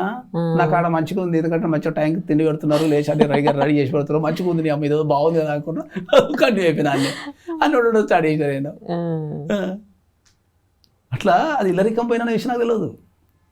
ఎప్పుడో నాకు ఒక 10-15 సంవత్సరాల తర్వాత, ఒక 2-3 సంవత్సరాల క్రితం అనిపించింది, ఇదేదో ఇల్లరికం లెక్క కొడుతుంది సీరియస్గా. అంటే ఇది ఇల్లరికం అంటారని అంత ఆలోచన కూడా నాకు లేదు. నేను కంఫర్ట్ చూసుకున్నా, నేను నా పిల్లలతో ఉన్నా, నా అత్తమామల దగ్గర ఉన్నా, వాళ్ళు మంచిగా రెస్పెక్ట్ ఇస్తారు, మంచిగా అన్ని 3 పూటలు మంచిగా వండి పెడుతున్నారు, మంచిగా పని చేసుకుంటున్నా, పని మీద దృష్టి పెట్టినా తప్ప నేను వాళ్ళ ఇంట్లో ఉన్నానా వీళ్ళ ఇంట్లో ఉన్నానా ఏడున్నానా అని కూడా ఎప్పుడు గుర్తుపెట్టలేదు. నేను అనుకుంటా అంటే మా ఇద్దరి మధ్యలో గొడవలు కాకపోవడానికి అది కూడా ఒక కారణమేమో అనుకుంటా. అక్కడ వాళ్ళతో ఉన్నారు, అక్కడ వాళ్ళతో ఉండడానికి ఏమవుతుంది, ఇప్పుడు నా పిల్లల్ని దించుడు, పుట్టింటికి పోవుడు, ఇది పెట్టలేదనుడు అది పెట్టలేదనుడు, ఇదంతా లేదు కదా పంచాయతీ. వాళ్ళ అమ్మ ఈమె మంచిగా ముచ్చట్లు పెట్టుకున్నారు, నేను వాళ్ళ మధ్యలో కూర్చొని ఏదో చేసుకొని వచ్చిన తప్ప ఈ రాంగ్ థింకింగ్ లేదు. అదే ఇట్లా అది అదొక విచిత్రం. అది ఇల్లరికం పోయిన విషయం ఎవరు అడగలేదు ఇప్పటిదాకా నన్ను నోరు తెరిచి. మా ఇంట్లో అడగలేదు, ఎవరు అడగలేదు నన్ను నోరు తెరిచి. ఇప్పుడు ఇల్లరిక ఎవడన్నా వచ్చి ఎవరన్నా ఇల్లరికం పొమ్మంటే మంచిగా పొమ్మ చెప్తాను. అయితే నా పర్సనల్ అభిప్రాయం అది. ఇప్పుడు ఫారిన్ పోతే ఉంటావు, నేను రివర్స్ థింకింగ్ ఆలోచిస్తా. ఇప్పుడు కొంతమంది ఇల్లరికం రమ్మంటున్నారు, సార్ పోరు సార్ ఏం సార్ నా ఇజ్జత్ అంటాడు కదా. ఒకవేళ ఫారిన్ పోతే ఉంటావు, ఎన్నో దగ్గర అయితే ఉంటావు కదా అంటే నేను నువ్వు ఏడున్నా సుఖంగా ఉండు, సక్సెస్ఫుల్గా ఉండు అంట. ఈడున్నా ఇల్లరికం పోయినా ఇంట్లో ఉన్నా అని కాదని చెప్తా నేను. ఇట్లా తర్వాత ఈ అప్పుల నుంచి ఇట్లా ఓవర్కమ్ అయ్యారు. ఇక కష్టపడ్డాం అంతే, ఇంకా దానికి వేరే ఆప్షన్ లేదు. కష్టపడాలా, సాధించాలనుకున్నాం. మా అబ్బాయి పుట్టినప్పుడు అదే చెప్తున్నా కదా, రూపాయలు జేబులో. ఎంత ఖతర్నాక్ స్టోరీ అంటే అసలు నేను ఎవరికి చెప్పలే. ఎప్పుడు ఫ్రెండ్స్ లేరు. సడన్గా 6 months 15 daysకి మా ఆవిడకి కడుపు నొప్పి లేస్తుందని ఇంట్లో ఉంటే నేను తీసుకెళ్ళి మా ఇంటి పక్కన సాగర్లలో హాస్పిటల్ ఉంటుంది, నేను ఒక్కనే తీసుకెళ్ళి అక్కడ కూర్చున్నాము అంతే. ఇక అక్కడ డాక్టర్ శ్రీమతి మేడం ఉంటుంది. అన్నీ ఫ్రెండ్స్ లేరు, చుట్టాలు లేరు, పైసలు లేవు, ఎవరితో చెప్పుకోలేను. ఎందుకంటే అప్పుడే ఫారిన్ నుంచి వచ్చిన, జేబులో రూపాయి లేదు, నోరు తెరిచి అడగలేను, ఎవరిని కూడా అడగలేను పైసలు ఎప్పుడు కూడా. ఇప్పటిదాకా నా లైఫ్లో నేను నోరు తెరిచి ఎవరిని గట్టిగా పైసలు అడిగిన దాఖలాలు లేవు. నా చుట్టాలు కానీ నా ఫ్రెండ్స్ కానీ నా జీవితంలో ఎంతమంది ఉంటే అంతమంది ఇప్పటిదాకా అడగలేదు. ఓపెన్ స్టేట్మెంట్ ఇది. రూపాయి లేదు, ఇట్లా నిలబడ్డా కూర్చుని అంతే హాస్పిటల్లో. మధ్యాహ్నం 3 గంటలకే మా హాస్పిటల్ పోయినాం. ఏం చేయాలనో తెలియదు, పైసలు లేవు. ఆమెమో లోపల ఉంది, నేను బయట ఉన్నా. కరెక్ట్ రాత్రి 11:30కి అట్లా డాక్టర్ వచ్చి నీకు అబ్బాయి పుట్టిండు అన్నాడు. ఫస్ట్ టైం లైఫ్లో ఒక ఫాదర్ ఫీలింగ్ అంటే అది చెప్పాను అసలు ఏదో ప్రపంచంలో వెరైటీగా అనిపించింది. అబ్బాయి నాకు కొడుకు పుట్టినా అని చెప్పేసి ఓకే అనిపించగానే నెక్స్ట్ ఏం చెప్పిందంటే బతకడం కష్టం, నీ దగ్గర పైసలు ఉంటే, ఆమె చెప్పిండాలి ఇదే చెప్తున్నా, నీ దగ్గర ఒక 30-40 లక్షలు పైసలు ఉంటే, ఓకే 30-40 లక్షలు ఉంటే అవి ఖర్చు పెట్టినా నీ జీవితంలో ఏం కాదు అంటే మేము బతికించడానికి ట్రై చేస్తాము, గ్యారంటీ లేదు. ఇదే డెలగొండినా, మేము బతికించడానికి ట్రై చేస్తాము, గ్యారంటీ లేదు అని చెప్పి, ఉన్నాయి అంటే చెప్పు, ఇమీడియట్లీ ట్రీట్మెంట్ స్టార్ట్ చేస్తాం. లేవు అంటే చాలా జాగ్రత్తగానండి, పైసలు లేవు అంటే ఏదో ఒకటి చేసి మేమే చంపేస్తాం, ఏదో ఒకటి చేస్తాం, ఊపిరి అది ప్రాబ్లం ఉంది అని చెప్పి సేమ్ డైలాగ్ మేడం కొట్టింది. ఇట్లనే నేను నిలబడి వింటున్నా నేను సీరియస్గా. నేను అదర్లే బెదర్లే ఎవ్వరు కూడా కాల్ చేయలే. ఒక ధైర్యం చెప్తాయి, నువ్వు ఒక ధైర్యం, రూపాయలే జేబులా. ఒకటి ఏంటంటే ఇన్సూరెన్స్ ఉన్నది. ఓకే, ఇన్సూరెన్స్ కాపాడింది. హెల్త్ ఇన్సూరెన్స్ ఉన్నది. మా ఆవిడ వర్కింగ్, ఆమెకి హెల్త్ ఇన్సూరెన్స్ ఉన్నది. ఒకటే ధైర్యం, ఏం కాదు మేడం ఇమ్మీడియట్లీ స్టార్ట్ చేయండి అని చెప్పినాం. నీ దగ్గర పైసలు ఉంటే ట్రై చేస్తాము, పైసలు పోయే అవకాశం ఉంది, గ్యారంటీ లేదు, లేదంటే మేము ఏదో ఒకటి చేసేస్తాం ఇక్కడనే అని చెప్పి అన్న సిచ్యువేషన్ నుంచి ఇవాళ వాడిని వేసుకొని ప్రపంచం తిరుగుతున్నాను. అసలు అది గుర్తొస్తుందా మీకు ఎప్పుడైనా? చూసినప్పుడల్లా గుర్తొస్తుంది నాకు, వాడిని చూసినప్పుడల్లా అనిపిస్తుంది ఒక వ్యక్తి ఉంటే ఏమవుతుంది లేకపోతే ఏమైద్ది అనేది. ఇలా ఇద్దరం ఫ్రెండ్స్, వీఆర్ లైక్ నో, మాకు కల్చర్ ఏంది అంటే మేము ఫాదర్ అండ్ సన్ లెక్క ఉండం అసలు, ఫ్రెండ్స్, మోర్ దెన్ ఫ్రెండ్స్. వాళ్ళు నాకేం భయపడరు, నేను వాళ్ళకేం భయపడా. ద కన్వర్సేషన్ దట్ టాకింగ్ కూడా రెస్పెక్ట్ఫుల్గా నీట్గా ఒక ఫ్రెండ్స్తో మాట్లాడుకున్నట్టే ఉంటుంది. నేను ఏం అడిగినా వాళ్ళు వెనక ముందు ఆలోచించకుండా నాకు రెస్పెక్ట్ ఇచ్చేస్తారు. వాళ్ళు ఎదిరిగినా కూడా నేను వెనక ముందు ఆలోచించకుండా నేను వాళ్ళకి రెస్పెక్ట్ ఇచ్చేస్తాను. That is the culture we are maintaining అంతే. అట్లా వాళ్ళు ఏదన్నా పక్కన డాడీ ఇప్పుడు నాకు ఇది కావాలన్నాడు అనుకో, మీటింగే ఉండదు. ఇప్పుడు అది ఏదన్నా తెచ్చిచ్చేస్తాను నేను. అట్లనే నేను కూడా వాళ్ళని డాడీ నాకు ఇది నచ్చలేదు అన్నా అనుకో, అసలు మీటింగ్ ఉండదు, ఆపేస్తారు అట్లా కథ. దానిపైన పంచాయతీలు, గొడవలు, ఎక్స్ప్లెనేషన్స్ ఏమి ఉండవు. దట్ ఈస్ ద అండర్స్టాండింగ్ అంట నేను. ఆ అండర్స్టాండింగ్ని మనం డెవలప్ చేసుకుంటే ఆ రిలేషన్షిప్ అనేది బ్యూటిఫుల్ ఉంటుంది అంట నేను. ఇప్పుడు నేను నా లైఫ్ నేను హ్యాపీగా ఉండాలి అనే ఫీలింగ్ నేను అనే పదమే చండాలం అని చెప్తున్నా. That's what I'm telling to everybody. నేను అనే పదమే చండాలం. మేము మన అనుకుంటే హ్యాపీగా ఉంటాము. ఆ నేను అనే మెంటాలిటీ ఉన్నోళ్ళు ఎప్పుడు కూడా జీవితంలో సాధించలేరు. కాబట్టి చాలామంది ఏంటంటే వాళ్ళు కన్వర్సేషన్ చేసేటప్పుడు కానీ చాటింగ్ చేసేటప్పుడు కానీ చాలా గమనిస్తుంటా కదా, నేను మై శాలరీ మా ఆఫీస్లో పెడతారు నాకు, please create my salary. I expect that salary ఇచ్చేయండి సార్ అంటే అయిపోతుంది. My salary, what is the my salary? నేను అన్న పదంలోనే సెల్ఫిష్నెస్ ఉంది. అదే అంటున్నా, సెల్ఫిష్నెస్ ఎక్కువైపోయింది. కన్వర్సేషన్ నేర్పాలా, మనం పిల్లలకి నేర్పాలా, మాట్లాడే విధానం నేర్పాలా, పద్ధతి నేర్పాలా, ఏ నేర్పరు. ఒకప్పుడు మీ ఇల్లు మా ఇల్లు అని కూడా ఇట్లా అనేవాళ్ళు కాదు, మన అని మాట్లాడుకునేవాళ్ళు కదా. అలాంటి కుటుంబాలు ఇప్పుడు అదే చెప్తున్నా నేను. జీవితంలో నేను ప్రతీది అనుభవించిన తర్వాతనే ఈ ప్రపంచానికి చెప్తున్నా. ఐఎమ్ లైక్ ఏ, నన్ను చాలామంది మీకు తెలియని విషయం ఏంటంటే నన్ను పెద్దన్న అంటారు చాలామంది. అవునా? మా ఆఫీస్లో ఒక ప్రోగ్రామ్ ఉంటుంది, పెద్దన్న ఆశీర్వాదం అని. ఓకే. నాతో కనెక్షన్ ఉన్న చాలా మంది వ్యక్తులు వచ్చి ఆశీర్వాదం తీసుకోబోతున్నారు అన్నట్టు, బాబా టైప్లో. దానికి మేము దానికి ప్రోగ్రామ్ పేరు పెట్టామన్నట్టు, పెద్దన్న ఆశీర్వాదం. కామెడీ చేసుకుంటున్నాం, చిన్నారా పెద్దన్న ఆశీర్వాదం అంటే అందరి బాగు కోరుకుంటారు కాబట్టి వాళ్ళు మీతో షేర్ చేసుకుంటారు. ఒకటి ఏంది అంటే నాతోని ఎంతమంది పరిచయం ఉన్నారో, నాతోని పర్సనల్ కనెక్షన్ ఉన్నారో వాళ్ళని కింద పడి నేను ఎప్పుడు ఇర్రెస్పెక్ట్ ఆఫ్ ద సిచ్యువేషను వాళ్ళని అస్సలు నేను కింద పడని, నా ప్రాణం పోయినా కూడా కింద పడినాయి అసలు. నువ్వు సినిమాల్లో కూడా అట్లాంటి క్యారెక్టర్ చూసిండవు. ఆ ఆలోచన క్యాలిక్యులేషన్స్ ఏముండవు అసలు, అక్కడ ఏముండదు, అక్కడ డిసిషన్ మేకింగ్ తప్ప. అది బాగా నాతో ఉన్న వాళ్ళందరికీ బాగా తెలుసు అది. సార్ దగ్గరికి వెళ్తే ఒక్కసారి చేయి పట్టుకున్నాడు అంటే ఆయన ప్రాణం అన్న పోతుందనే చేయి వదలడం విషయం నీకు అందరు చెప్పుకునే మాట అది.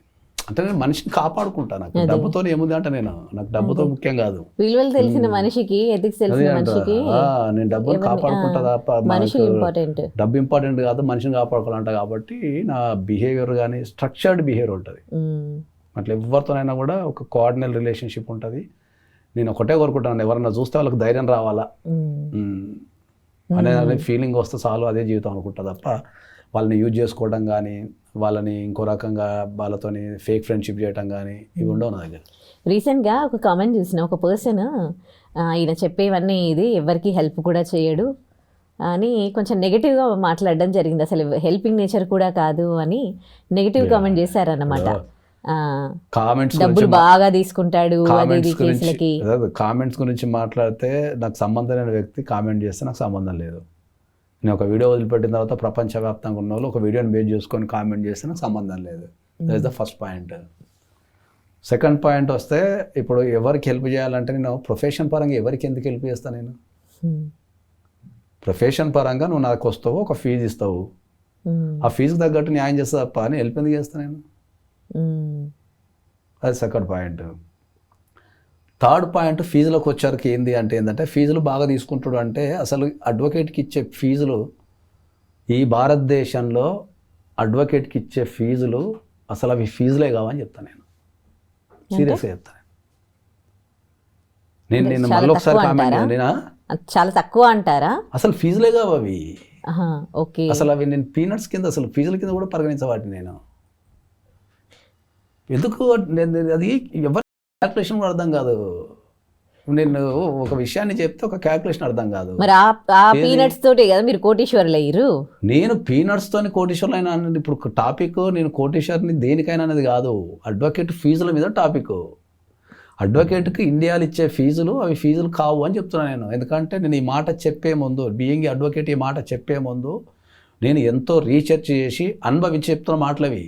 కుట్టే ఏదో గుడ్డిగా నేను ఏదో ఇట్లా నోరుంది కదా, లేకపోతే మీరు కెమెరాలు పెట్టినావు కదా, లేకపోతే ఏదో నా నాలెడ్జీని మీ ముందు ప్రదర్శించడానికి చెప్తానులే నేను. ఇప్పుడు బీయింగ్ ఏ అడ్వకేట్ నేను డైవర్స్ కేసుకి నేను 2 లక్షల నుంచి 3 లక్షలు ఛార్జ్ చేస్తాన విషయం ఈ ప్రపంచానికి తెలుసు. 2 to 3 lakhs మధ్యలో కేసును బట్టి కోర్టును బట్టి మా క్యాలిక్యులేషన్స్ ఉంటే చేస్తా అని చెప్తాం. Okay, this the point. దీన్ని విశ్లేషిస్తే యావరేజ్గా ఒక 2.5 లక్షలు వేసుకుందాం డైవర్స్ కేసుకి. యావరేజ్గా 2.5 లక్షలు 2.5 లక్షలు వేసుకుందాం డైవర్స్ కేసుకి.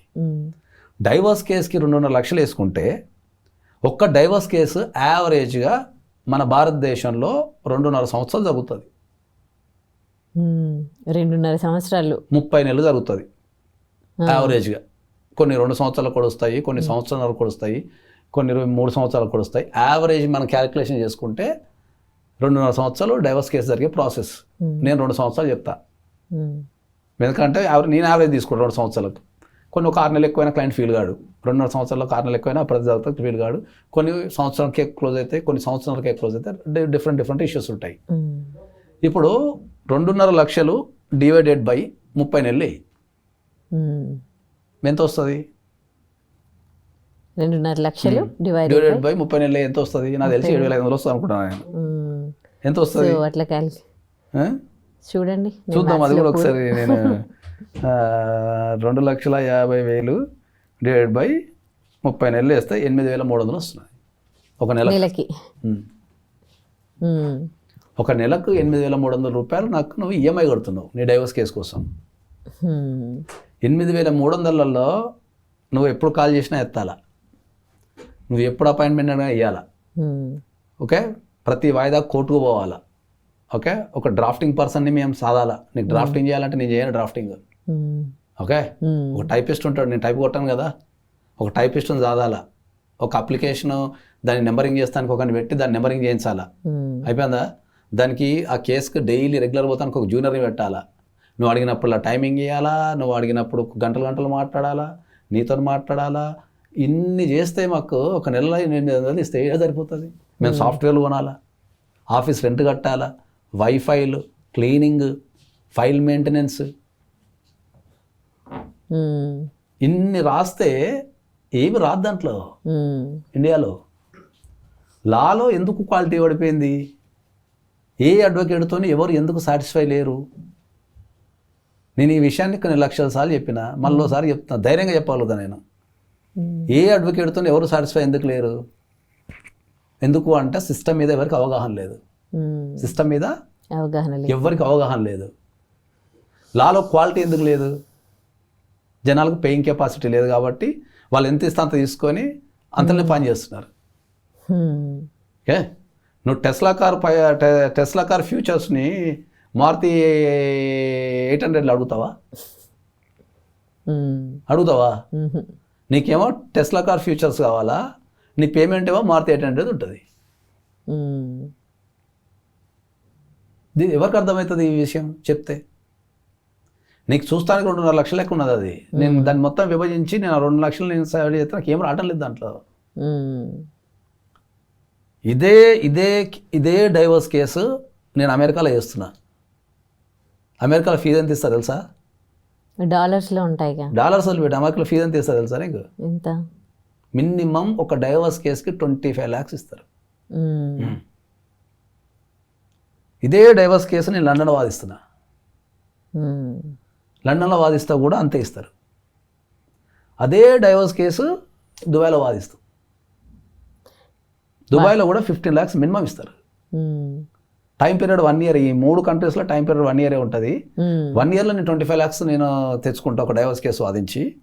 ఇండియాలో నేను 2.5 లక్షలకి 3 సంవత్సరాలు వాదించాలి.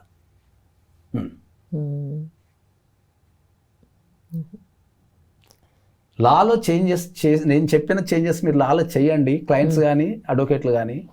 మీకు కేసు ఉరకకపోతే నేను బాధ్యత వహిస్తాను. కేసు ఉరకకపోతే నేను బాధ్యత వహిస్తాను. అక్కడ ఫారిన్ కంట్రీస్లో మీకు ప్రీపెయిడ్ ఉంటుంది, పోస్ట్ పెయిడ్ ఉండదు. అవునా? ప్రీపెయిడ్ అంటే ఏంది, నువ్వు పని చేసే ముందు నీకు పైసలు ఇస్తారు అంతే. ఏ పనికి ఆ పనికి పైసలు ఇస్తారు అంతే. ఇక మనది భారతదేశంలో ఏంది, గుండుగుత్త. గుండుగుత్త అంటే ఏంది, నీకు 2 లక్షలు ఇస్తా, 50,000 ఇస్తా, కేసు మొత్తం వాదించా అంటాడు. ఇక దానికి లెక్క ఉండదు, పత్రం ఉండదు, ఏముండదు దానికి. నేను 2 సంవత్సరాలు చేసినా గదే మాట్లాడిన ఫీజు ఇస్తాడు, నువ్వు 5 సంవత్సరాలు చేసినా గదే మాట్లాడే ఫీజు ఇస్తాడు, నువ్వు సంవత్సరం చేసినా ఇంకా సంవత్సరం ఇస్తే ఆ ఫీజు కూడా ఏడు. సంవత్సరాలు అయిపోయింది సార్ ఇంకేం ఇస్తావు అంటాడు. ఫారిన్లో ఎట్లుంటుంది ఫీజ్ స్ట్రక్చర్, దానికి ఇవాళ నెక్స్ట్ ఇయరింగ్ ఉందనుకో, ఆ ఇయరింగ్కి ఎంత ఎస్టిమేషన్ వేసి ఇచ్చేస్తారు, ఆ ఇయరింగ్ పైసలు ఇచ్చేస్తాడు. ఆ ఇయరింగ్ పోతే నువ్వు నాకు ఏమి ఇస్తావు అని వీడు అడుగుతాడు, ఈ ఇయరింగ్లో ఇది ఇస్తా అంటాడు, ఆడికాడికి మ్యాచ్ అయిపోతుంది. వాడు అది ఇవ్వకపోతే వీడు అడుగుతాడు, సార్ ఈ ఇయరింగ్లో ఇది అవుతుంది అన్నారు కదా సార్, ఇది ఎందుకు కాలేదని అడుగుతాడు. ఇది దేనికే కదా నేను ఫీజు పేమెంట్ చేసిందని అడుగుతాడు. నీకు గుండు గుత్తా ఇస్తే నీకు ఎక్స్పెన్సెస్ పైకి కిందికి అవుతుంటే అవి ఎట్లా క్యాల్కులేషన్ చేస్తాం మనం? కొన్ని సినిమాలలో కామెడీ కూడా చూస్తాము, అడ్వకేట్స్ ఒక కేసు పట్టుకొని బిల్డింగ్లు కట్టుకుంటూ వెళ్తూ ఉంటారు. అలాంటి వాళ్ళు కూడా ఉంటారు కదా. సినిమాలో అది ఒక అడ్వకేట్ ఒక కేసు వస్తే బిల్డింగ్లు కట్టుకుంటారు అనేది సినిమాలో జోకు చెప్పడానికి పనిచేస్తుంది తప్ప నిత్య జీవితంలో పనిచేయదు. వానికి రిజల్ట్ రాకపోతే వాడు పైసలు ఇవ్వడు, వానికి కేసు చక్కగా జరగకపోతే వాడు పైసలు ఇవ్వడు. వాడు ఇంకా నిరాశతో తిరుగుతుంటాడు. ఊక ఏం సార్ నా కేసు ఏమేం సార్ ఇంకేం సార్ ఇంకెప్పుడైతే సార్ అని తిరుగుతుంటాడు తప్ప ఆ కేసుని ఫండింగ్ చేస్తానికి వాడు కోట్లు తెచ్చి దాంట్లో ఏమీ వేయడు, వేలు తెచ్చే దాంట్లో ఏమీ వేయడు ఫండింగ్. వీడు ఏదో న్యాయం చేస్తా ఉన్న దాంట్లో వీడు తిరుగుతుంటాడు, సరే ఏదో చేయకపోతాడు వాడు తిరుగుతుంటాడు తప్ప ఇచ్చే కార్యక్రమాలు ఏం లేవు. ఇట్లా అయితే మీరు చెప్పిన డైలాగ్ కనుక సినిమాలో చూపించినట్టు కనుక వాని ఆస్తులను నమ్ముకుంటే మరి అడ్వకేట్లు అందరూ టాప్ మోస్ట్ కావాలి కదా. ఇప్పటికీ కొన్ని 100 మంది అడ్వకేట్లు సంపాదన లేక తిరుగుతున్నారు ఇప్పటికీ. అవి సినిమాలో చూపించుకోవడానికి పని చేసే తప్ప వాస్తవంగా మాట్లాడే ప్రొఫెషన్ గురించి వాస్తవాలు మాట్లాడే దమ్ము ధైర్యము ఈ దేశంలో ఎవరికి లేదు. ప్రొఫెషన్ మీద క్లారిటీ లేదు. నేను ఎప్పుడైనా ఏం చెప్తా, ఒక గొడవ ఎప్పుడవుతుంది అంటే నువ్వు చేసే పని మీద క్లారిటీ లేకపోతే గొడవ అవుతుందని చెప్తా నేను. నీ జీవితాన్ని కాపాడమని చెప్పేసి నా దగ్గరకు వస్తావు, నన్నేమో తెల్లవారులు పని చేయమంటావు. ఆ తెల్లవారులు పని చేస్తా నాకు ఏం కావాలో నువ్వు ఇయ్యవు. ఏడు నుంచి ఉరుకుతా నేను? కరెక్ట్. నా పెళ్ళాన్ని వదిలిపెట్టి నా పిల్లల్ని వదిలిపెట్టి రాత్రి అనక పగలనక నేను ఫ్లోర్ మీద వండుకుంటా ఈ ఏజ్లో కూడా. ఎవరికి తెలుసు, ఎవరికి చెప్పాలి నేను? పొద్దుల 6 గంటలకు వర్క్ స్టార్ట్ అయితే రాత్రి 12 అవుతుంది నాకు ఇంటికి పోయారు. ఇంట్లో కూర్చొని కూడా క్లయింట్స్తోనో మీటింగ్సో డ్రాఫ్టింగ్ చదవటమో ఇవే చేస్తుంటాను. తెల్లవారులు చేస్తుంటాను మీటింగ్. తెల్లవారులు నేను లాలనే ఉంటాయి. ఇప్పుడు నేను నాకు లా తప్ప నా జీవితంలో మాట్లాడితే ఏది మాట్లాడినా లా తప్ప ఇంకేం ఉండదు. ఒక ఫ్యామిలీతో మాట్లాడే తప్ప మిగతా అందరితో రాలే ఉంటుంది. ఎప్పుడు ఈ ప్రపంచం అదే అంటున్నది, ఎప్పుడు నేర్చుకుంటూనే ఉండాలి. రూలు మారుతూనే ఉంటుంది. చట్టాల మీద అవగాహన లేదు. అర్థమైందా? నేనేం చెప్తా, ఇప్పుడు అందరు చట్టాలు చెప్తున్నారు, అసలు చట్టాల స్ట్రక్చర్ ఎంతమందికి తెలుసు? ప్రతి ఒక్కరు మనం చట్టం చెప్తున్నారు కదా, ఆ చట్టం చెప్పడానికి ఉండాల్సిన అనుభవం ఏముంది, అర్హత ఏముంది అంటే నేను ఫస్ట్ నేను ఒక పదం రాసిన, నేను రాసిన పదం అది లా ఈజ్ లైక్ అమీబా అని రాసిన. నేను స్వయంగా ప్రపంచంలో ఉన్న కొన్ని 100 చట్టాలు చదివిన తర్వాత నాకు అర్థమైంది ఏంటి అంటే చట్టానికి రూపం లేదు. Law is like amoeba. అమీబాని గీయమని భారతదేశంలో 140 మంది కోట్లకి 140 మంది కోట్ల జనాలు అమీబాని గీస్తారు. కానీ ఏ ఒక్క అమీబా ఇంకో అమీతో సరిగ్గా ఉండదు. మరి చట్టం అనేది ప్రాంతాన్ని బట్టి, వ్యక్తిని బట్టి, పరిస్థితిని బట్టి, జడ్జిని బట్టి ఓకే, రకరకాల కారణాల వల్ల చట్టం మారిపోతుంది. నువ్వు ఎట్లా చట్టాన్ని ఒక రూపంలో నువ్వు బంధిస్తావు, ఇది ఇట్లనే ఉంటుందని చెప్పేసి. మరి ఆ చట్టం అట్లనే ఉన్నప్పుడు నువ్వు కింది కోర్టులో గెలిచిన కేసు నువ్వు పై కోర్టుకు పోతే ఎందుకు ఓడిపోతావు, సో హైకోర్టుకు పోతే మళ్ళీ ఎందుకు గెలుస్తావు, సుప్రీంకోర్టు పోతే అసలు అది చట్టమే కాదు, మీరు అంతా తప్పు చేస్తున్నారు, అసలు ఈ చట్టమే లేదు దేశంలో, నేను కొత్త చట్టం చెప్పినా అంటాడు. మరి అవును, నువ్వు దేనితో పోరాడుతున్నావు, దేనితో పోరాడుతున్నావు నువ్వు? చట్టం చెప్పాలి అంటే ఫస్ట్ దాని రూపం అర్థం కావాలా, దాని స్ట్రక్చర్ అర్థం కావాలా. మనం ప్రతి ఒక్కరు మనం చట్టాన్ని చెప్తున్నారు, ఈ చట్టం ఇట్లనే ఉంటుంది సార్ అని చెప్తారు. మరి అట్లనే ఉంటే మరి ఇంత కన్ఫ్యూజన్ ఎందుకు దేశంలో, ఇంత కన్ఫ్యూజన్ ఎందుకు, ఇన్ని రకాలుగా చేంజ్ అవుతుంటుంది, ఎందుకు చేంజ్ అవుతుంది మరి చట్టం? మరి నీకు కోర్టుకి ఒక డైలాగ్ ఉంటుంది కదా, కోర్టుకి తీర్పుకి మారుతుందని చెప్పేసి. ఎందుకు మారుతుంది? రీసెంట్గా పేపర్లో చూసిన అడ్వకేట్స్ అందరూ కూడా ఇంగ్లీష్లోనే వాదనలు వినిపించాలని, ఇది కూడా ఇంకో చేంజ్ వచ్చింది. లేదు, నువ్వు ఏ భాషలైనా వాదించవచ్చు. దానికి వేరే వేరే స్టేట్స్ నుంచి వస్తారు, వేరే స్టేట్స్ నుంచి హైకోర్టులో వస్తారు, లోయర్ కోర్టు నుంచి రారు. లోయర్ కోర్టులో అందరూ తెలుగు జడ్జెసే ఉంటారు. హైకోర్టు నుంచి అది దేశవ్యాప్తంగా వస్తుంటారు కాబట్టి హైకోర్టు అనేది అఫీషియల్ లాంగ్వేజ్ ఇంగ్లీషే కాబట్టి అన్ని డాక్యుమెంట్లు ఇంగ్లీష్లో ఉంటాయి కాబట్టి ఇంగ్లీష్లో వాదించాలని అంటారు.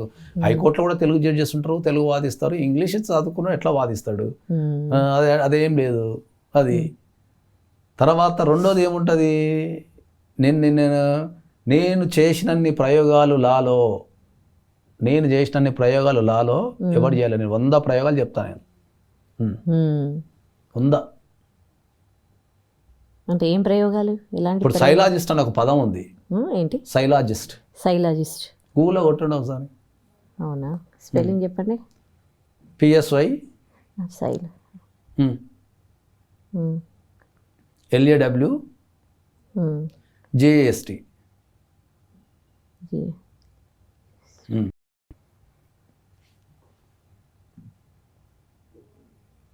అదేంటి కింద మీ పేరు మీవి వస్తున్నాయి? అసలు ఆ పదం కనిపెట్టిందే నేను.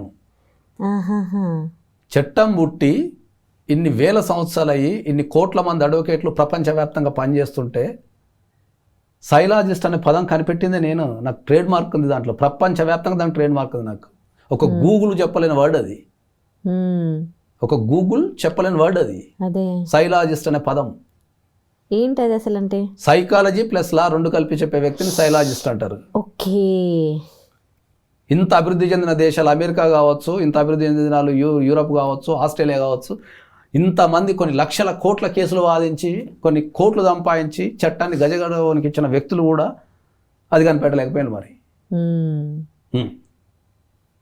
అంటే ఎందుకు ఇట్లా పెట్టారు మీరు? Law is nothing but A psychology. Okay. అది ఎన్ని లక్షల కేసులు చదివి ఎంత ప్రపంచాన్ని చూస్తున్నా ఆ పదం కనిపెట్టి ఉండాలా చెప్పండి. అవును. చాలా మంది తెలియక సార్ సైలాజిస్ట్ స్పెల్లింగ్ తప్పు రాశారు సార్, అది సైలాజిస్ట్ కాదు sir, psychology sir, psychology sir అర్థం కాలేదు. మీరు సైలాజిస్ట్ అంటే ఏంటి? దాని వెనక ఎంత తపన పడ్డా నేను, ఎన్ని లక్షల కేసులు చూసినా, ఎన్ని వేల మంది జీవితాలు ఇట్లా చూసి అసలు ఏం జరుగుతుంది ఈ వ్యవస్థలో అని ఆలోచించిన రోజు నాకు కొన్ని ప్రపంచవ్యాప్తంగా ఉన్న చట్టాలని చదివిన రోజు నాకు అర్థమైంది. ఓహో, లా అంటే నథింగ్ బట్ సైకాలజీయే. ఒక చట్టం చెప్పే వ్యక్తి ఒక సైకాలజీ ఎందుకు చెప్పొద్దు? లాని సైకాలజీని మిక్స్ చేస్తే దాని వండర్స్ ఏమొస్తాయి? ఆ కోర్స్ ఎట్లా చేయాలా, ఏం చేయాలా, దాన్ని ఎట్లా రూపొందించాలా, డిజైనింగ్, ఆ కోర్స్ ఎందుకు పెట్టకూడదు అని దాని మీద పోరాటం చేస్తున్నా ప్రపంచవ్యాప్తంగా. పెడుతున్నా దాన్ని నేను అమెరికా యూనివర్సిటీలతో సంప్రదిస్తున్నా, అందరూ నేను తిరిగే దేశాలు చూస్తున్నారు, కానీ ఆ దేశాలు తిరగడం వెనుకున్న పర్పస్ ఎవరిని చెప్పాలి నేను? ఓకే. ఆ కోర్స్ ఏంది, ఏడా నేను అప్రూవల్ చేయాలా, సెంట్రల్ గవర్నమెంట్ నుంచి ఎట్లా అప్రూవల్ తేవాలా, సైకాలజీని ప్లస్ లాని కలిపి చెప్పి ఒక కోర్స్ రెడీ చేసి వాళ్ళని అట్లా ట్రైనింగ్ చేయాలా. ప్రతి క్లయింట్ ఒక బాధతో వచ్చినప్పుడు వాడిని ఊరడించాలా, నమ్మకాన్ని కలిగించాలా, ధైర్యాన్ని చెప్పాలా. అది ఈ పద్ధతుల మీద ఒక కొత్త టెక్నాలజీ తేవాలా మనం ప్రపంచానికి, మానవాళికి అని చెప్పేసి నేను కోట్లు ఖర్చు పెట్టి ప్రపంచం తిరిగి ఆఫీసులు పెట్టుకొని అక్కడ ఒక అమెరికాలో ఒక ఆఫీస్ పెట్టి, లండన్లో ఒక ఆఫీస్ పెట్టి, దుబాయ్లో ఒక ఆఫీస్ పెట్టి, రాత్రనక పగలనక ఇండియాకు, లండన్కి, దుబాయ్కి, అమెరికాకి మధ్యలో ఫ్లైట్లలో వండుకుంటున్నాను. ఎవరు చెప్పాలి చరిత్ర? ఎయిర్పోర్ట్లలో వండుకుంటున్నాను నేను. ఉన్న ఒక జీవితం, నాకు ఎక్స్పైరీ డేట్ దగ్గరలో ఉన్నది. ఓకే, నాకు జీవితం మీద చాలా అవగాహన ఉన్నది. ప్రతి వ్యక్తికి ఒక ఎక్స్పైరీ డేట్ ఉంటుంది. నా ఎక్స్పైరీ డేట్ని 60 సంవత్సరాలు వేసుకుంటే ఆల్రెడీ 50 సంవత్సరాలు గడిపేసిన. ఇక నేను ఏం చేయాలన్నా ఈ 15 సంవత్సరాలు చేయాలా? ఈ ప్రపంచానికి ఏం అందించాలన్నా ఈ 15 సంవత్సరాలు అందించాలి నేను. తర్వాత అందిద్దామన్నా కూడా నేను ఉండా. నా ఎక్స్పైరీ డేట్ నాకు తెలుసు. అందరు ఏమనుకుంటారు అంటే బాండ్ పేపర్ తెచ్చుకున్నాం ఇక్కడనే ఉన్నాం అనుకుంటారు. ఎవడు బాండ్ పేపర్ తెచ్చుకోడు, అందరు ఓ రోజు పోవాల్సిందే. ఆ పొయ్యేలోపు ఈ సమాజానికి ఏం అందించినాము, పొయ్యేలోపు మనం ఎంతమందిని కాపాడుకున్నాము, మనకు ఎంతమందిని మనం చూస్తే ఒక పాజిటివ్నెస్ వచ్చింది, ఎంతమంది మన కోసం ఏడుస్తారు అదే జీవితం. నేను పైకి చేసేది ఒకటి ఉంటుంది, లోపల ఒకటి ఉంటుంది. అందరు నేను బలిసి తిరుగుతున్నారు అంటారు నన్ను. నేను బలిసి ఈ తెల్లవారులు ఫ్లైట్లలో నేను దేశాల మధ్యలో రాత్రి పోయి నేను 2 రోజులకు కూడా లండన్ వచ్చిన రోజు నేను నా జీవితంలో 2 డేస్కి ఇటు దిగి అక్కడ మళ్ళీ నేను ప్రజెంటేషన్ ఇచ్చి మళ్ళీ ఎమ్మడి వచ్చిన రోజు కూడా నేను ఎవరితో చెప్పుకోవాలి. ఇది ఈ ప్రపంచానికి ఏదో ఒకటి నేను అందించాలి, ఒక కొత్త విషయాన్ని కనిపెట్టాలి, ఈ ప్రజలందరినీ సుఖంగా పెట్టాలా, ఎవడు బాధపడద్దు, ఒక జీవితాన్ని ఇవ్వాలా, మంచి రిలేషన్షిప్ మెయింటైన్ చేయాలా ప్రతి ఒక్కరితోని. మనల్ని ఎవరు చూసినా కూడా మన మీద ఒక కాన్ఫిడెన్స్ ఉండాలా, నా కోసం వీడు ఉన్నాడు అని చెప్పాలి అనేది. ఓ ఎక్స్పైరీ డేట్ ఉంది, మళ్ళీ దాన్ని మనం పొడిగించుకోలేము ఎక్స్పైరీ డేట్ అనే దాని మీద నేను చాలా ఖచ్చితమైన అభిప్రాయాలతో ఉన్నాను. నేను అంటే ఏమైనా బుక్స్ లాంటివి రాశారా మీరు? రాస్తున్నాను తెల్లవారులు, దాని బుక్స్ రాస్తున్నాము, దాని సిలబస్ రాస్తున్నాము, దాన్ని డిజైన్ చేస్తున్నాము, యూనివర్సిటీలో పోయి ఎక్స్ప్లెయిన్ చేస్తున్నా, అమెరికా లాంటి యూనివర్సిటీలో పోయి ఎక్స్ప్లెయిన్ చేస్తున్నా, లండన్ లాంటి యూనివర్సిటీలో పోయి ఎక్స్ప్లెయిన్ చేస్తున్నా, యూరోప్లో పోయి ఎక్స్ప్లెయిన్ చేస్తున్నా. అరే లా అంటే సైకాలజీ రా, లాని సైకాలజీ కలిపి ఒక కొత్త కోర్సు డిజైన్ చేయండి రా. డిజైన్ చేస్తే ఇంకా ఈ సమాజానికి కాపాడేది అడ్వకేట్ లేరా, ఈ సమాజాన్ని అడ్వకేట్ దాచుకుంటే ఎక్కడికైనా తీసుకెళ్తాడు. ఈ అడ్వకేట్ కోర్స్ అనేది చాలా తప్పు ఉంది, అడ్వకేట్స్కి మీరు నేర్పాల్సింది అది కాదు. ఓకే, ఒక్కరితో ఏదైనా ఇది ప్రపంచవ్యాప్తంగా ఏదైనా ఒక్కంతోనే స్టార్ట్ అవుతుంది. ఒక మెరుపు వచ్చేంత వరకు వెయిట్ చేయాల్సిందే, దానికోసమనే వెయిట్ చేస్తున్నాము. అందరికి అర్థం కాని విషయం ఏంటంటే అడ్వకేట్ అంటే ఎటువంటి సమస్యనైనా పరిష్కరించగలిగేవాడిని అడ్వకేట్ అంటారు. కానీ ఇప్పుడున్న సమాజంలో అడ్వకేట్ ఒక సమస్య ఎదురుతున్నాడు. కరెక్ట్. నువ్వు సమస్యను పరిష్కరించిన అడ్వకేట్వి, నువ్వే సమాజానికో నీ క్లయింట్కో నువ్వు చట్టానికో నువ్వు సమస్య అయితే నువ్వేం పరిష్కరిస్తావు? ఏం పరిష్కరిస్తావు? అడ్వకేసీలో క్లయింట్ని బెదిరించడము, క్లయింట్ని బెదిరించి పైసలు తీసుకోవడము, క్లయింట్కి అజ్జెప్పి పైసలు తీసుకోవడము, ఇది కాదు కదా. ఇప్పుడు ఒక ప్రొఫెషనల్ కోర్సు చేస్తున్నావు, ఒక ప్రొఫెషనల్గా ఉన్నావు, నీ దగ్గరకు వచ్చిన ప్రతి సమస్యని నువ్వు ప్రొఫెషనలిజంతో దాన్ని సాల్వ్ చేయగలగాలి, అది అడ్వకేసీ అంటున్నా నేను. దీనిపైన నేను మాట్లాడితే మా అడ్వకేట్లకు కోపం వస్తుంది, అడ్వకేట్ ప్రొఫెషన్ గురించి మాట్లాడితే మా వాళ్ళకి కోపం వస్తుంది, మా క్లయింట్లకు కోపం వస్తుంది. అరే వాస్తవాన్ని మీరు ఎంతకాలం వాస్తవాన్ని మీరు ఎంత అర్థం చేసుకుంటారు? ఓకే, నేను ఏదైనా మాట్లాడితే నాకు కింద కామెంట్ పెడతాను నువ్వేం పీకినావు అని. అరే అఫ్లే, నేను ఎన్నో పీకిన తర్వాతనే దక్కి మొక్కిలు అన్నీ తిని మంచి చెడు అంతా చేసిన తర్వాతనే ఒక స్థాయికి వస్తాం మనం. ఓకే, ఒక స్థాయికి వచ్చిన తర్వాతనే మాట్లాడతాం. ఆ స్థాయికి వచ్చే క్రమంలో తప్పులు చేస్తాము, ఒప్పులు చేస్తాము, దాని నుంచి ఒక అనుభవాన్ని రంగరించుకుంటాము. ఆ తప్పు నుంచి ఒప్పు నుంచి అన్ని అనుభవాలు రంగరించుకున్న తర్వాత ఒక స్థాయికి వచ్చిన తర్వాత అక్కడి నుంచి స్టాండ్ అయిపోయి నిలబడి ఈ సమాజానికి ఒకటి అందించాలి. This the concept. నువ్వు ఏం చేయకుండానే, ఏం తప్పులు చేయకుండానే ఎవరన్నా జీవితాన్ని నిర్మించుకుంటాడా? తప్పులు చేయడం ద్వారా నీకు ఎక్స్పీరియన్స్ వస్తుంది. ఆ తప్పు ఎట్లా చేయకూడదో తెలిసిపోతుంది. ఒక తప్పు చేయడం ద్వారా దాన్ని సరిదిద్దుకొని ఆ తప్పు జరగకుండా చూసుకునేటోడు సక్సెస్ అవుతాడు. ఆ తప్పు చేయడం ద్వారా ఆ తప్పుని మళ్ళీ చేస్తూ లేకపోతే ఆ తప్పుల నుంచే కొత్త జీవితాన్ని ఎదుగులోడు ఇంకోటి అవుతాడు, ఫెయిల్యూర్ అవుతాడు. కరెక్ట్. ఇందాక మీరు అన్నట్లు ఒక కేసుకి సంబంధించి ఒక 4 అడ్వకేట్ల దగ్గరికి వెళ్ళిరండి, 4 రకాల ఒపీనియన్స్ చెప్తారు. ఎవరిని నమ్మాలి? చట్టానికి రూపం లేదు, చట్టానికి రూపం లేదు. అది నేనే రాసిన, చట్టానికి రూపం లేదు. Law is like amoeba. అరే అమీబా గీరా అంటే ఈ ప్రపంచంలో అమీబా ఎట్లా గీసినా అమీబానే అది. వాని దృష్టిలో అమీబా అంటే అట్లనే ఉంటుంది అంతేది. దీన్ని అమీబా కదా అనలేము మనం. నువ్వు ఒక వ్యక్తిని పిలిచినావు, ఒక 5గురిని పిలిచి అరే అమీబా గీరా అన్నావు. నువ్వు 5 అమీబాలకి ఇచ్చి వాడు అది అమీబా కాదు నువ్వే చెప్పలేవు. అవును, ఇది అమీబా కాదురా ఇది ఎట్లెందుకు ఉందని నువ్వు అనలేవు. నువ్వు ఏదైతే నువ్వు ఒక టెస్ట్ పెట్టినావో ఆ టెస్ట్ వాడు రాసిందని నువ్వు ఇది కాదు అని చెప్పలేవు. అదే చట్టం. ఇది ఎవరికి అర్థమవుతుంది? చట్టం వేరు, పర్సనల్ లైఫ్ వేరు, ఇవన్నీ వేరు వేరు. చట్టాన్ని తెచ్చి మనం పర్సనల్ లైఫ్లో కలపలేము, పర్సనల్ లైఫ్లో తెచ్చి చట్టాలు కలపలేము ఎప్పుడు.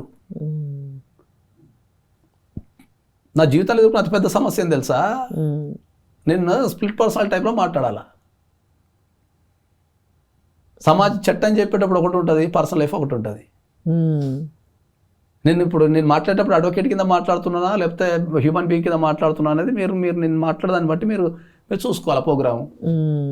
చట్టంలో తప్పు ఉన్నది. ఇప్పుడు మీకు విషయం చెప్తాను నేను, ఇల్లీగల్ రిలేషన్షిప్స్ అనేటి తప్పు కాదు అనే చట్టం చెప్తుంది. పర్సనల్ నేను ఏం చెప్తా, ఇల్లీగల్ రిలేషన్షిప్ 100% తప్పు అంట నేను. ఇప్పుడు ఇది కాన్ఫ్లిక్ట్ అంతే. మరి ఇప్పుడు ఇది లేదు కరెక్టు. నాకు అడి చెప్తే ఆడదంటారు, ఇడి చెప్తే ఇడదంటారు. కరెక్టే, అవును. ఇట్లాంటి ఈ రోజు నా జీవితంలో నేర్చుకుంటా. నేను ఒక స్టేట్మెంట్ ఇచ్చే ముందు 1000 సార్లు ఆలోచించాలి. నేను ఇది చట్టానికి సంబంధించిందా మోరల్కి సంబంధించిందా, అందుకని చట్టం వేరు మోరల్ వేరు అని చెప్తున్నా నేను. మీరేది ఫాలో అవుతారు? నేను రెండు ఫాలో కావాలా. That's what I'm telling, that's the problem. ఇప్పుడు ఎవ్వరు ఏది ఫాలో అయినా కూడా నేను ఇల్లీగల్ రిలేషన్షిప్ మీద ఒక ఖచ్చితమైన విషయాన్ని అయితే చెప్తాను నేను. చెప్పండి.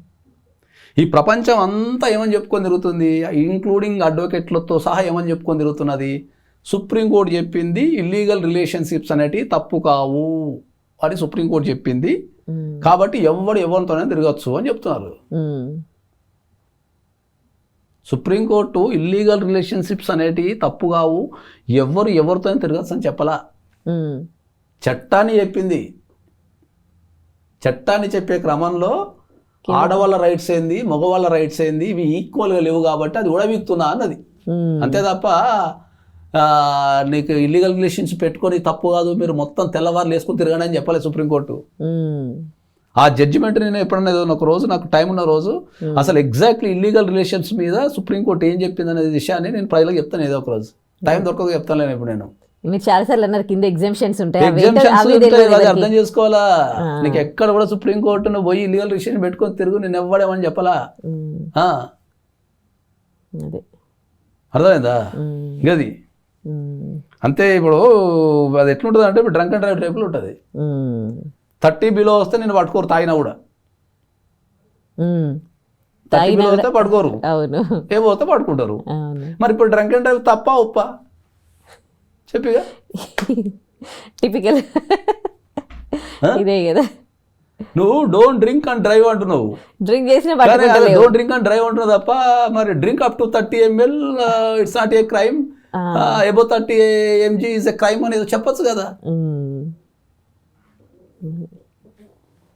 లాజిక్లు మాట్లాడని నేను స్టార్ట్ చేస్తే అసలు లాజిక్ దొరకదు. అది ఎత్తులాడుకుంటుంది, అమ్మో వీడు లాజిక్ మాట్లాడుతాడు అసలు ఇది లాజిక్ ఏందని. ఒక్కసారి నేను కోటేసి వాళ్ళ అడ్వకేట్ దానికి వచ్చిందంటే ఎత్తులాడుకోవాలి పుస్తకాలన్నీ. నేను ఎప్పుడు చాలా సాఫ్ట్గా నీట్గా ఒక పద్ధతి ప్రకారం మాట్లాడతాను నేను ఒక్కసారి ఆర్గ్యుమెంట్ స్టార్ట్ చేసిన అనుకో అంతే, ఇక రాసుకుంటే ఉంటుంది. ఇంకా కోర్టులో కూడా అట్లనే ఉంటుందా? ఎక్కడైనా అంతే ఉంటుంది. నేను మాట్లాడే ముందే 1000 సార్లు ఆలోచించి మాట్లాడతా. ఎదుటోనికి అర్థం కాకపోతే వాడు పిసుకుంటాడు తప్ప నేను మాట్లాడేది తప్పు చేయలేడు. ఎప్పుడు వానికి అర్థం కాక పిసుకుంటాడు, ఎందుకంటే వానికి ఆ సెన్స్ ఉండదు. అది అదే. ఇప్పుడు మీరు సక్సెస్ఫుల్ అడ్వకేట్ అయ్యాక కేసులు ఏవి ఫెయిల్ కాలేదా? ఇంకా కేసులు ఇప్పుడు నేను వాస్తవం చెప్పాలంటే ఏంటంటే కేసులు అంటే ఎప్పుడు ఫెయిల్ కాలే. నాకు తెలిసి నా మొత్తం ఎంటైర్ కెరియర్లో నేను ఓడిపోయిన కేసులు ఒక 2-3 ఉన్నాయి తప్ప పెద్దగా లేవు. అసలు లేవు, ఓడిపోయిన కేసులు లేవు. చాలా కొన్ని ఎన్నోసులు వెళ్ళిపోతాయి. వచ్చిన కేసులు ఏమైతే అంటే ఎన్నోసులు వెళ్ళిపోతాయి. కొన్ని ఒక మొత్తం మా ఆఫీస్లో 100 కేసులు ఉన్నాయనుకో, ఒక 5% ఎన్నోసులు వెళ్ళిపోతాయి. ఎందుకంటే ఆ బిహేవియర్ చేంజెస్తోనే వెళ్ళిపోతాయి. క్లయింట్ బిహేవియర్కి అడ్వకేట్ బిహేవియర్కి సెట్ కాదు. కేసు తీసుకున్నప్పుడు బిహేవియర్ తర్వాత ఉండదు. ఓకే క్లయింట్కి ఉండకపోవచ్చు, అడ్వకేట్కి ఉండకపోవచ్చు. ఎందుకంటే కొన్ని సందర్భాల్లో మేము ఇచ్చే ఇన్స్ట్రక్షన్స్ క్లయింట్ పాటించకపోవచ్చు, ఓకే కొన్ని సందర్భాలలో వాడిచ్చే ఇన్స్ట్రక్షన్స్ మేము పాటించకపోవచ్చు. ఆ మిస్ అవుతుంటుంది అది. ఇక ఆ మిస్ అయినప్పుడు నేనే ఏం చేస్తా అంటే, అరే ఇదంతా ఇదేదో వర్కౌట్ కాదని చెప్పేసి నేనే వాళ్ళు ఎన్ఓసి అడగటము, నేనే అది అందరి జీవితాలలో ఉండేది. అది ఎన్ఓసి అనేది అందరి అడ్వకేట్లు ఎంత పెద్ద టాప్ మోస్ట్ అడ్వకేట్ అయినా కూడా క్లయింట్ సాటిస్ఫై కాకపోతే, ఎన్ఓసి అంటే ఈ కేసు నువ్వు వాదించదు, నేను వేరేటోని పెట్టుకుంటా అని, లేదా నేనే నీ కేసు వాదించను వేరే అడ్వకేట్ని పెట్టుకొని ఇచ్చేదని ఎన్ఓసి అంటారు. అది నా ఆఫీసులలో 5% పక్కా ఉంటుంది. ఎందుకంటే ఇప్పుడు ఆర్గనైజేషన్ బిహేవియర్ అంట నేను. క్లయింట్ ఏం చేస్తాడు, పండగ పబ్బము XYZ ఏం చూసుకోడు, ఎప్పుడు పడితే అప్పుడు కాల్ చేస్తాడు. రాత్రి ఉండదు, పగలు ఉండదు, వాడు ఎక్కడో మందుపాటిలో కూర్చుంటాడు, ఎవడో అంటే నీ కేసు ఏమైంది అంటే పక్కన కొడుతూనే ఉంటాడు. ఇంకా అప్పుడు నేను ఎక్కడ ఉంటా, నేను ఇంట్లో పెళ్ళంతోనో పిల్లలతోనో ఏదో చదువుకుంటూనే ఉంటా కదా. క్లయింట్ ఇండియాలో అదే ప్రాబ్లం అని చెప్తున్నా. ఇండియాలో ప్రాబ్లం ఏంది అంటే ఈ ఆర్గనైజేషన్ బిహేవియర్ ఉండదు. ఆర్గనైజేషన్ బిహేవియర్ అంటే ఏంటంటే, నేను అడ్వకేట్కి ఫీజు ఇచ్చినా ఎప్పుడు కాల్ చేసినా ఎత్తాలనే ఫీలింగ్తో క్లయింట్ ఉంటాడు. నాకు కష్టం వచ్చినప్పుడు ఎత్తాలి కదా అని క్లయింట్ ఉంటాడు.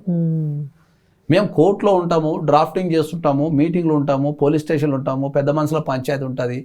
అప్పుడప్పుడు ఇట్లా సమాజానికి చెప్పడానికి మీడియాకి వచ్చి చెప్తుంటాము. అప్పుడు ఫోన్ ఎట్లా ఎత్తుతాం? నీ కేసే ఉంటుంది రేపు పొద్దుగాల, నీ కేసు రేపు ఫైనల్ హియరింగ్ ఉంటుంది, లేకపోతే నీ కేసు రేపు బెయిల్ హియరింగ్ ఉంటుంది. మేము బ్రెయిన్తో చేసే వర్క్ కదా. బ్రెయిన్తో చేసే వర్క్లో నేను చదివే దృష్టిలో నీ ఫోన్లు ఎత్తుకుంటే ఎట్లా మాట్లాడుకుంటా, అందరితో కూర్చుంటా. నీ కేసు వాదిస్తుంటే ఇప్పుడు నేను ఒక క్లయింట్ వస్తాను నా దగ్గరికి, ఓ క్లయింట్ వచ్చి నాకు ఒక సర్టెన్ ఫీజు కడతాడు, 1000-2000 కడతాడు. కట్టిన తర్వాత నేను ఆ క్లయింట్ బాధ వింటుంటా, లేకపోతే సమస్య వింటుంటా, వాడు ఏదో చెప్పేది వింటున్నప్పుడు ఎవరో కాల్ చేస్తే ఈ క్లయింట్ని ఎంతో దూరం నుంచి వచ్చిన క్లయింట్ వదిలిపెట్టేసి ఎవరో కాల్ చేస్తే నేను ఫోన్ ఎత్తి మాట్లాడుకుంటూ కూర్చుంటే వచ్చిన క్లయింట్ బాధ మధ్యలో నువ్వు వచ్చి బాధ చెప్పుకుంటుంటే మధ్యలో నేను ఏదో ఫోన్లు సరదాకు ఏదో మాట్లాడుకుంటే ఎట్లుంటుంది నీకు? అదే పరిస్థితి. దానికోసమని ఏం చెప్పినాం, ఆఫీస్ నెంబర్లు పెట్టేసినాం. అరే ఏదో వాళ్ళకి కాల్ చేయరు, మళ్ళీ లేదు నేను సార్ని చూసి కేసు ఇచ్చినాం, సార్తో మాట్లాడతాం. వాళ్ళకు ఒక సీనియర్ ఒక కౌన్సిల్తోని అడ్వకేట్తో మాట్లాడే విషయం ఏంది, అడ్వకేట్ పని ఏముంటుంది, జనరల్ పని ఏముంటుంది అనే విషయం చాలా మంది క్లయింట్లకు తెలియదు. చాలా మంది క్లయింట్లకు తెలియదు. వాళ్ళు డేట్ కోసం నాకు కాల్ చేస్తారు. మీ డేట్స్ వాళ్ళు చూసుకుంటారు. డేట్ నేను లా అని చెప్తా, దాని నెక్స్ట్ ప్రాసెస్ చెప్తా, కానీ నా డేట్ ఎప్పుడు వచ్చింది సార్ ఫోన్ చేస్తే ఎట్లా చెప్తా? ఆఫీస్ స్టాఫ్ ఉంటుంది కదా. ఇప్పుడు రాష్ట్రాల్లో ఒక సీఎం ఉంటాడు, నువ్వు ఓటేసి సీఎంని చేసినావు కదా అని చెప్పేసి ప్రతిదీ సీఎంకే కాల్ చేస్తావా? ప్రతి సీఎంకే కాల్ చేస్తావా? కాల్ చేయవు కదా. ప్రతి దానికి ఒక డిపార్ట్మెంట్ ఉంటుంది, దానికి ఒక వ్యవస్థ ఉంటుంది. నువ్వు ఆ డిపార్ట్మెంట్ దగ్గర పోయి నిలబడాలా.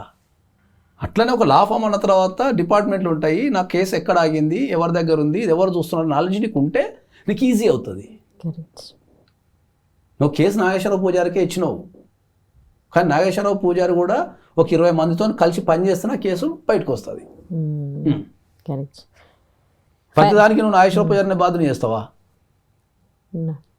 పుడుకున్న ఆఫీసులో ఏదన్నా చెత్త పడితే కూడా నాగేశ్వరరావు పూజారి చేయలేదు, నీ ఆఫీస్ అది అంటే అది క్లీనింగ్ కూడా చేయాలి పని. అది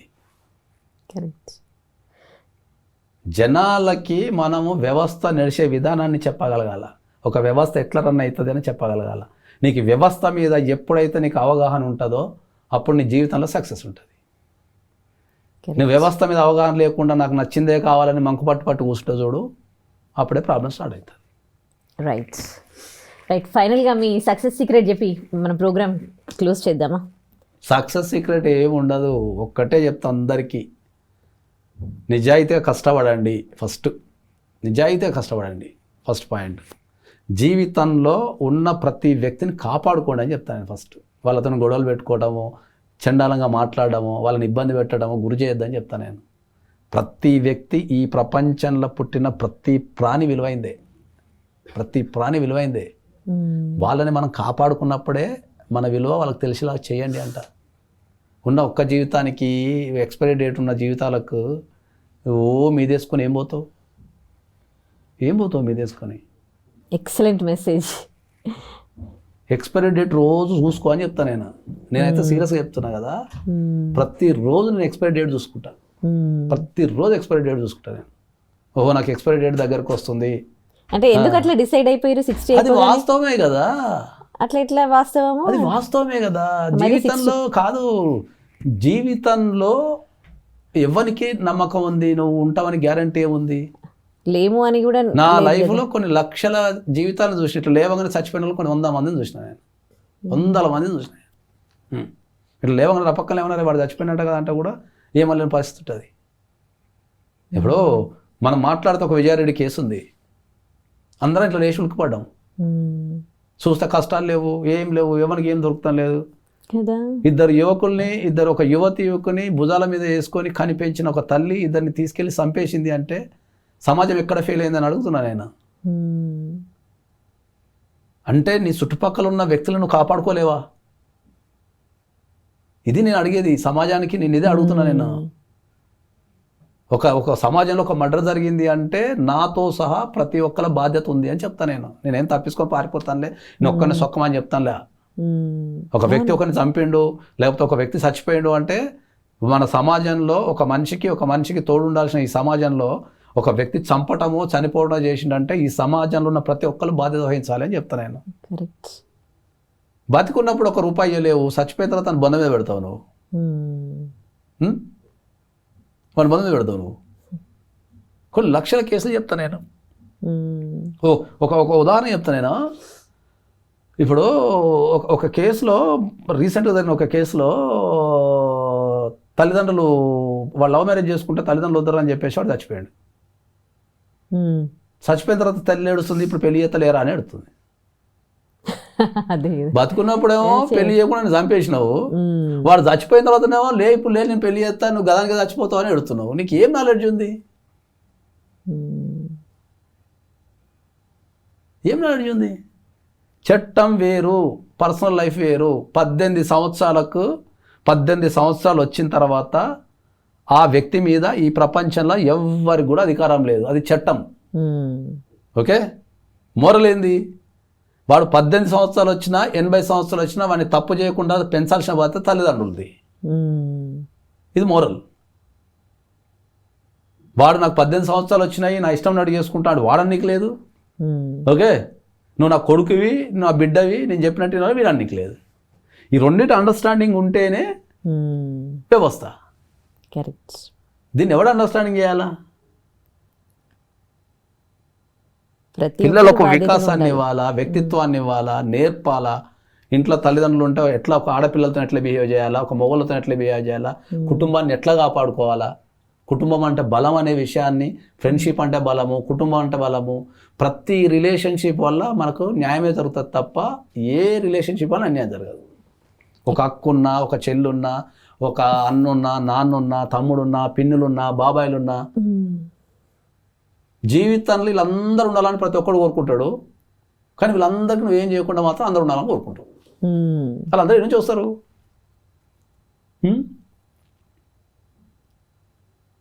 ఇదంతా కొన్ని వేల సిల్లీ రీజన్స్ ఉంటాయి. అసలు నాకైతే కాన్సెప్ట్ అసలు ఇప్పటికి అర్థం కాదు. నిజంగా చెప్తున్నా కదా, నాకు కాన్సెప్ట్ నిజంగా అర్థం కాదు.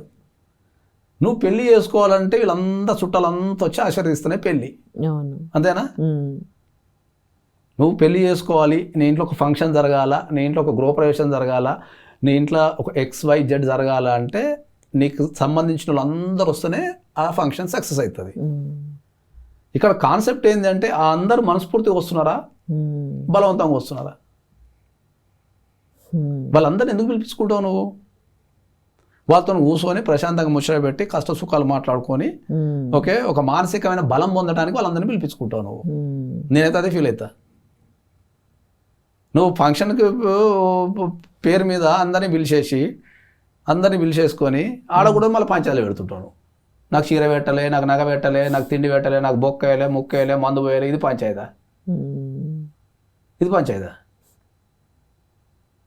నువ్వు ఫంక్షన్కి వచ్చిన పర్పస్ ఏముంది రా అయ్యా? ఒక ఆనందమైన జీవితాన్ని మంచిగా కూర్చొని ఒక హెల్తీ వాతావరణంలో ఒక అట్టయినా ఇటైనా కొద్దిగా చూసుకుంటా పోవటమే రిలేషన్షిప్ కదా.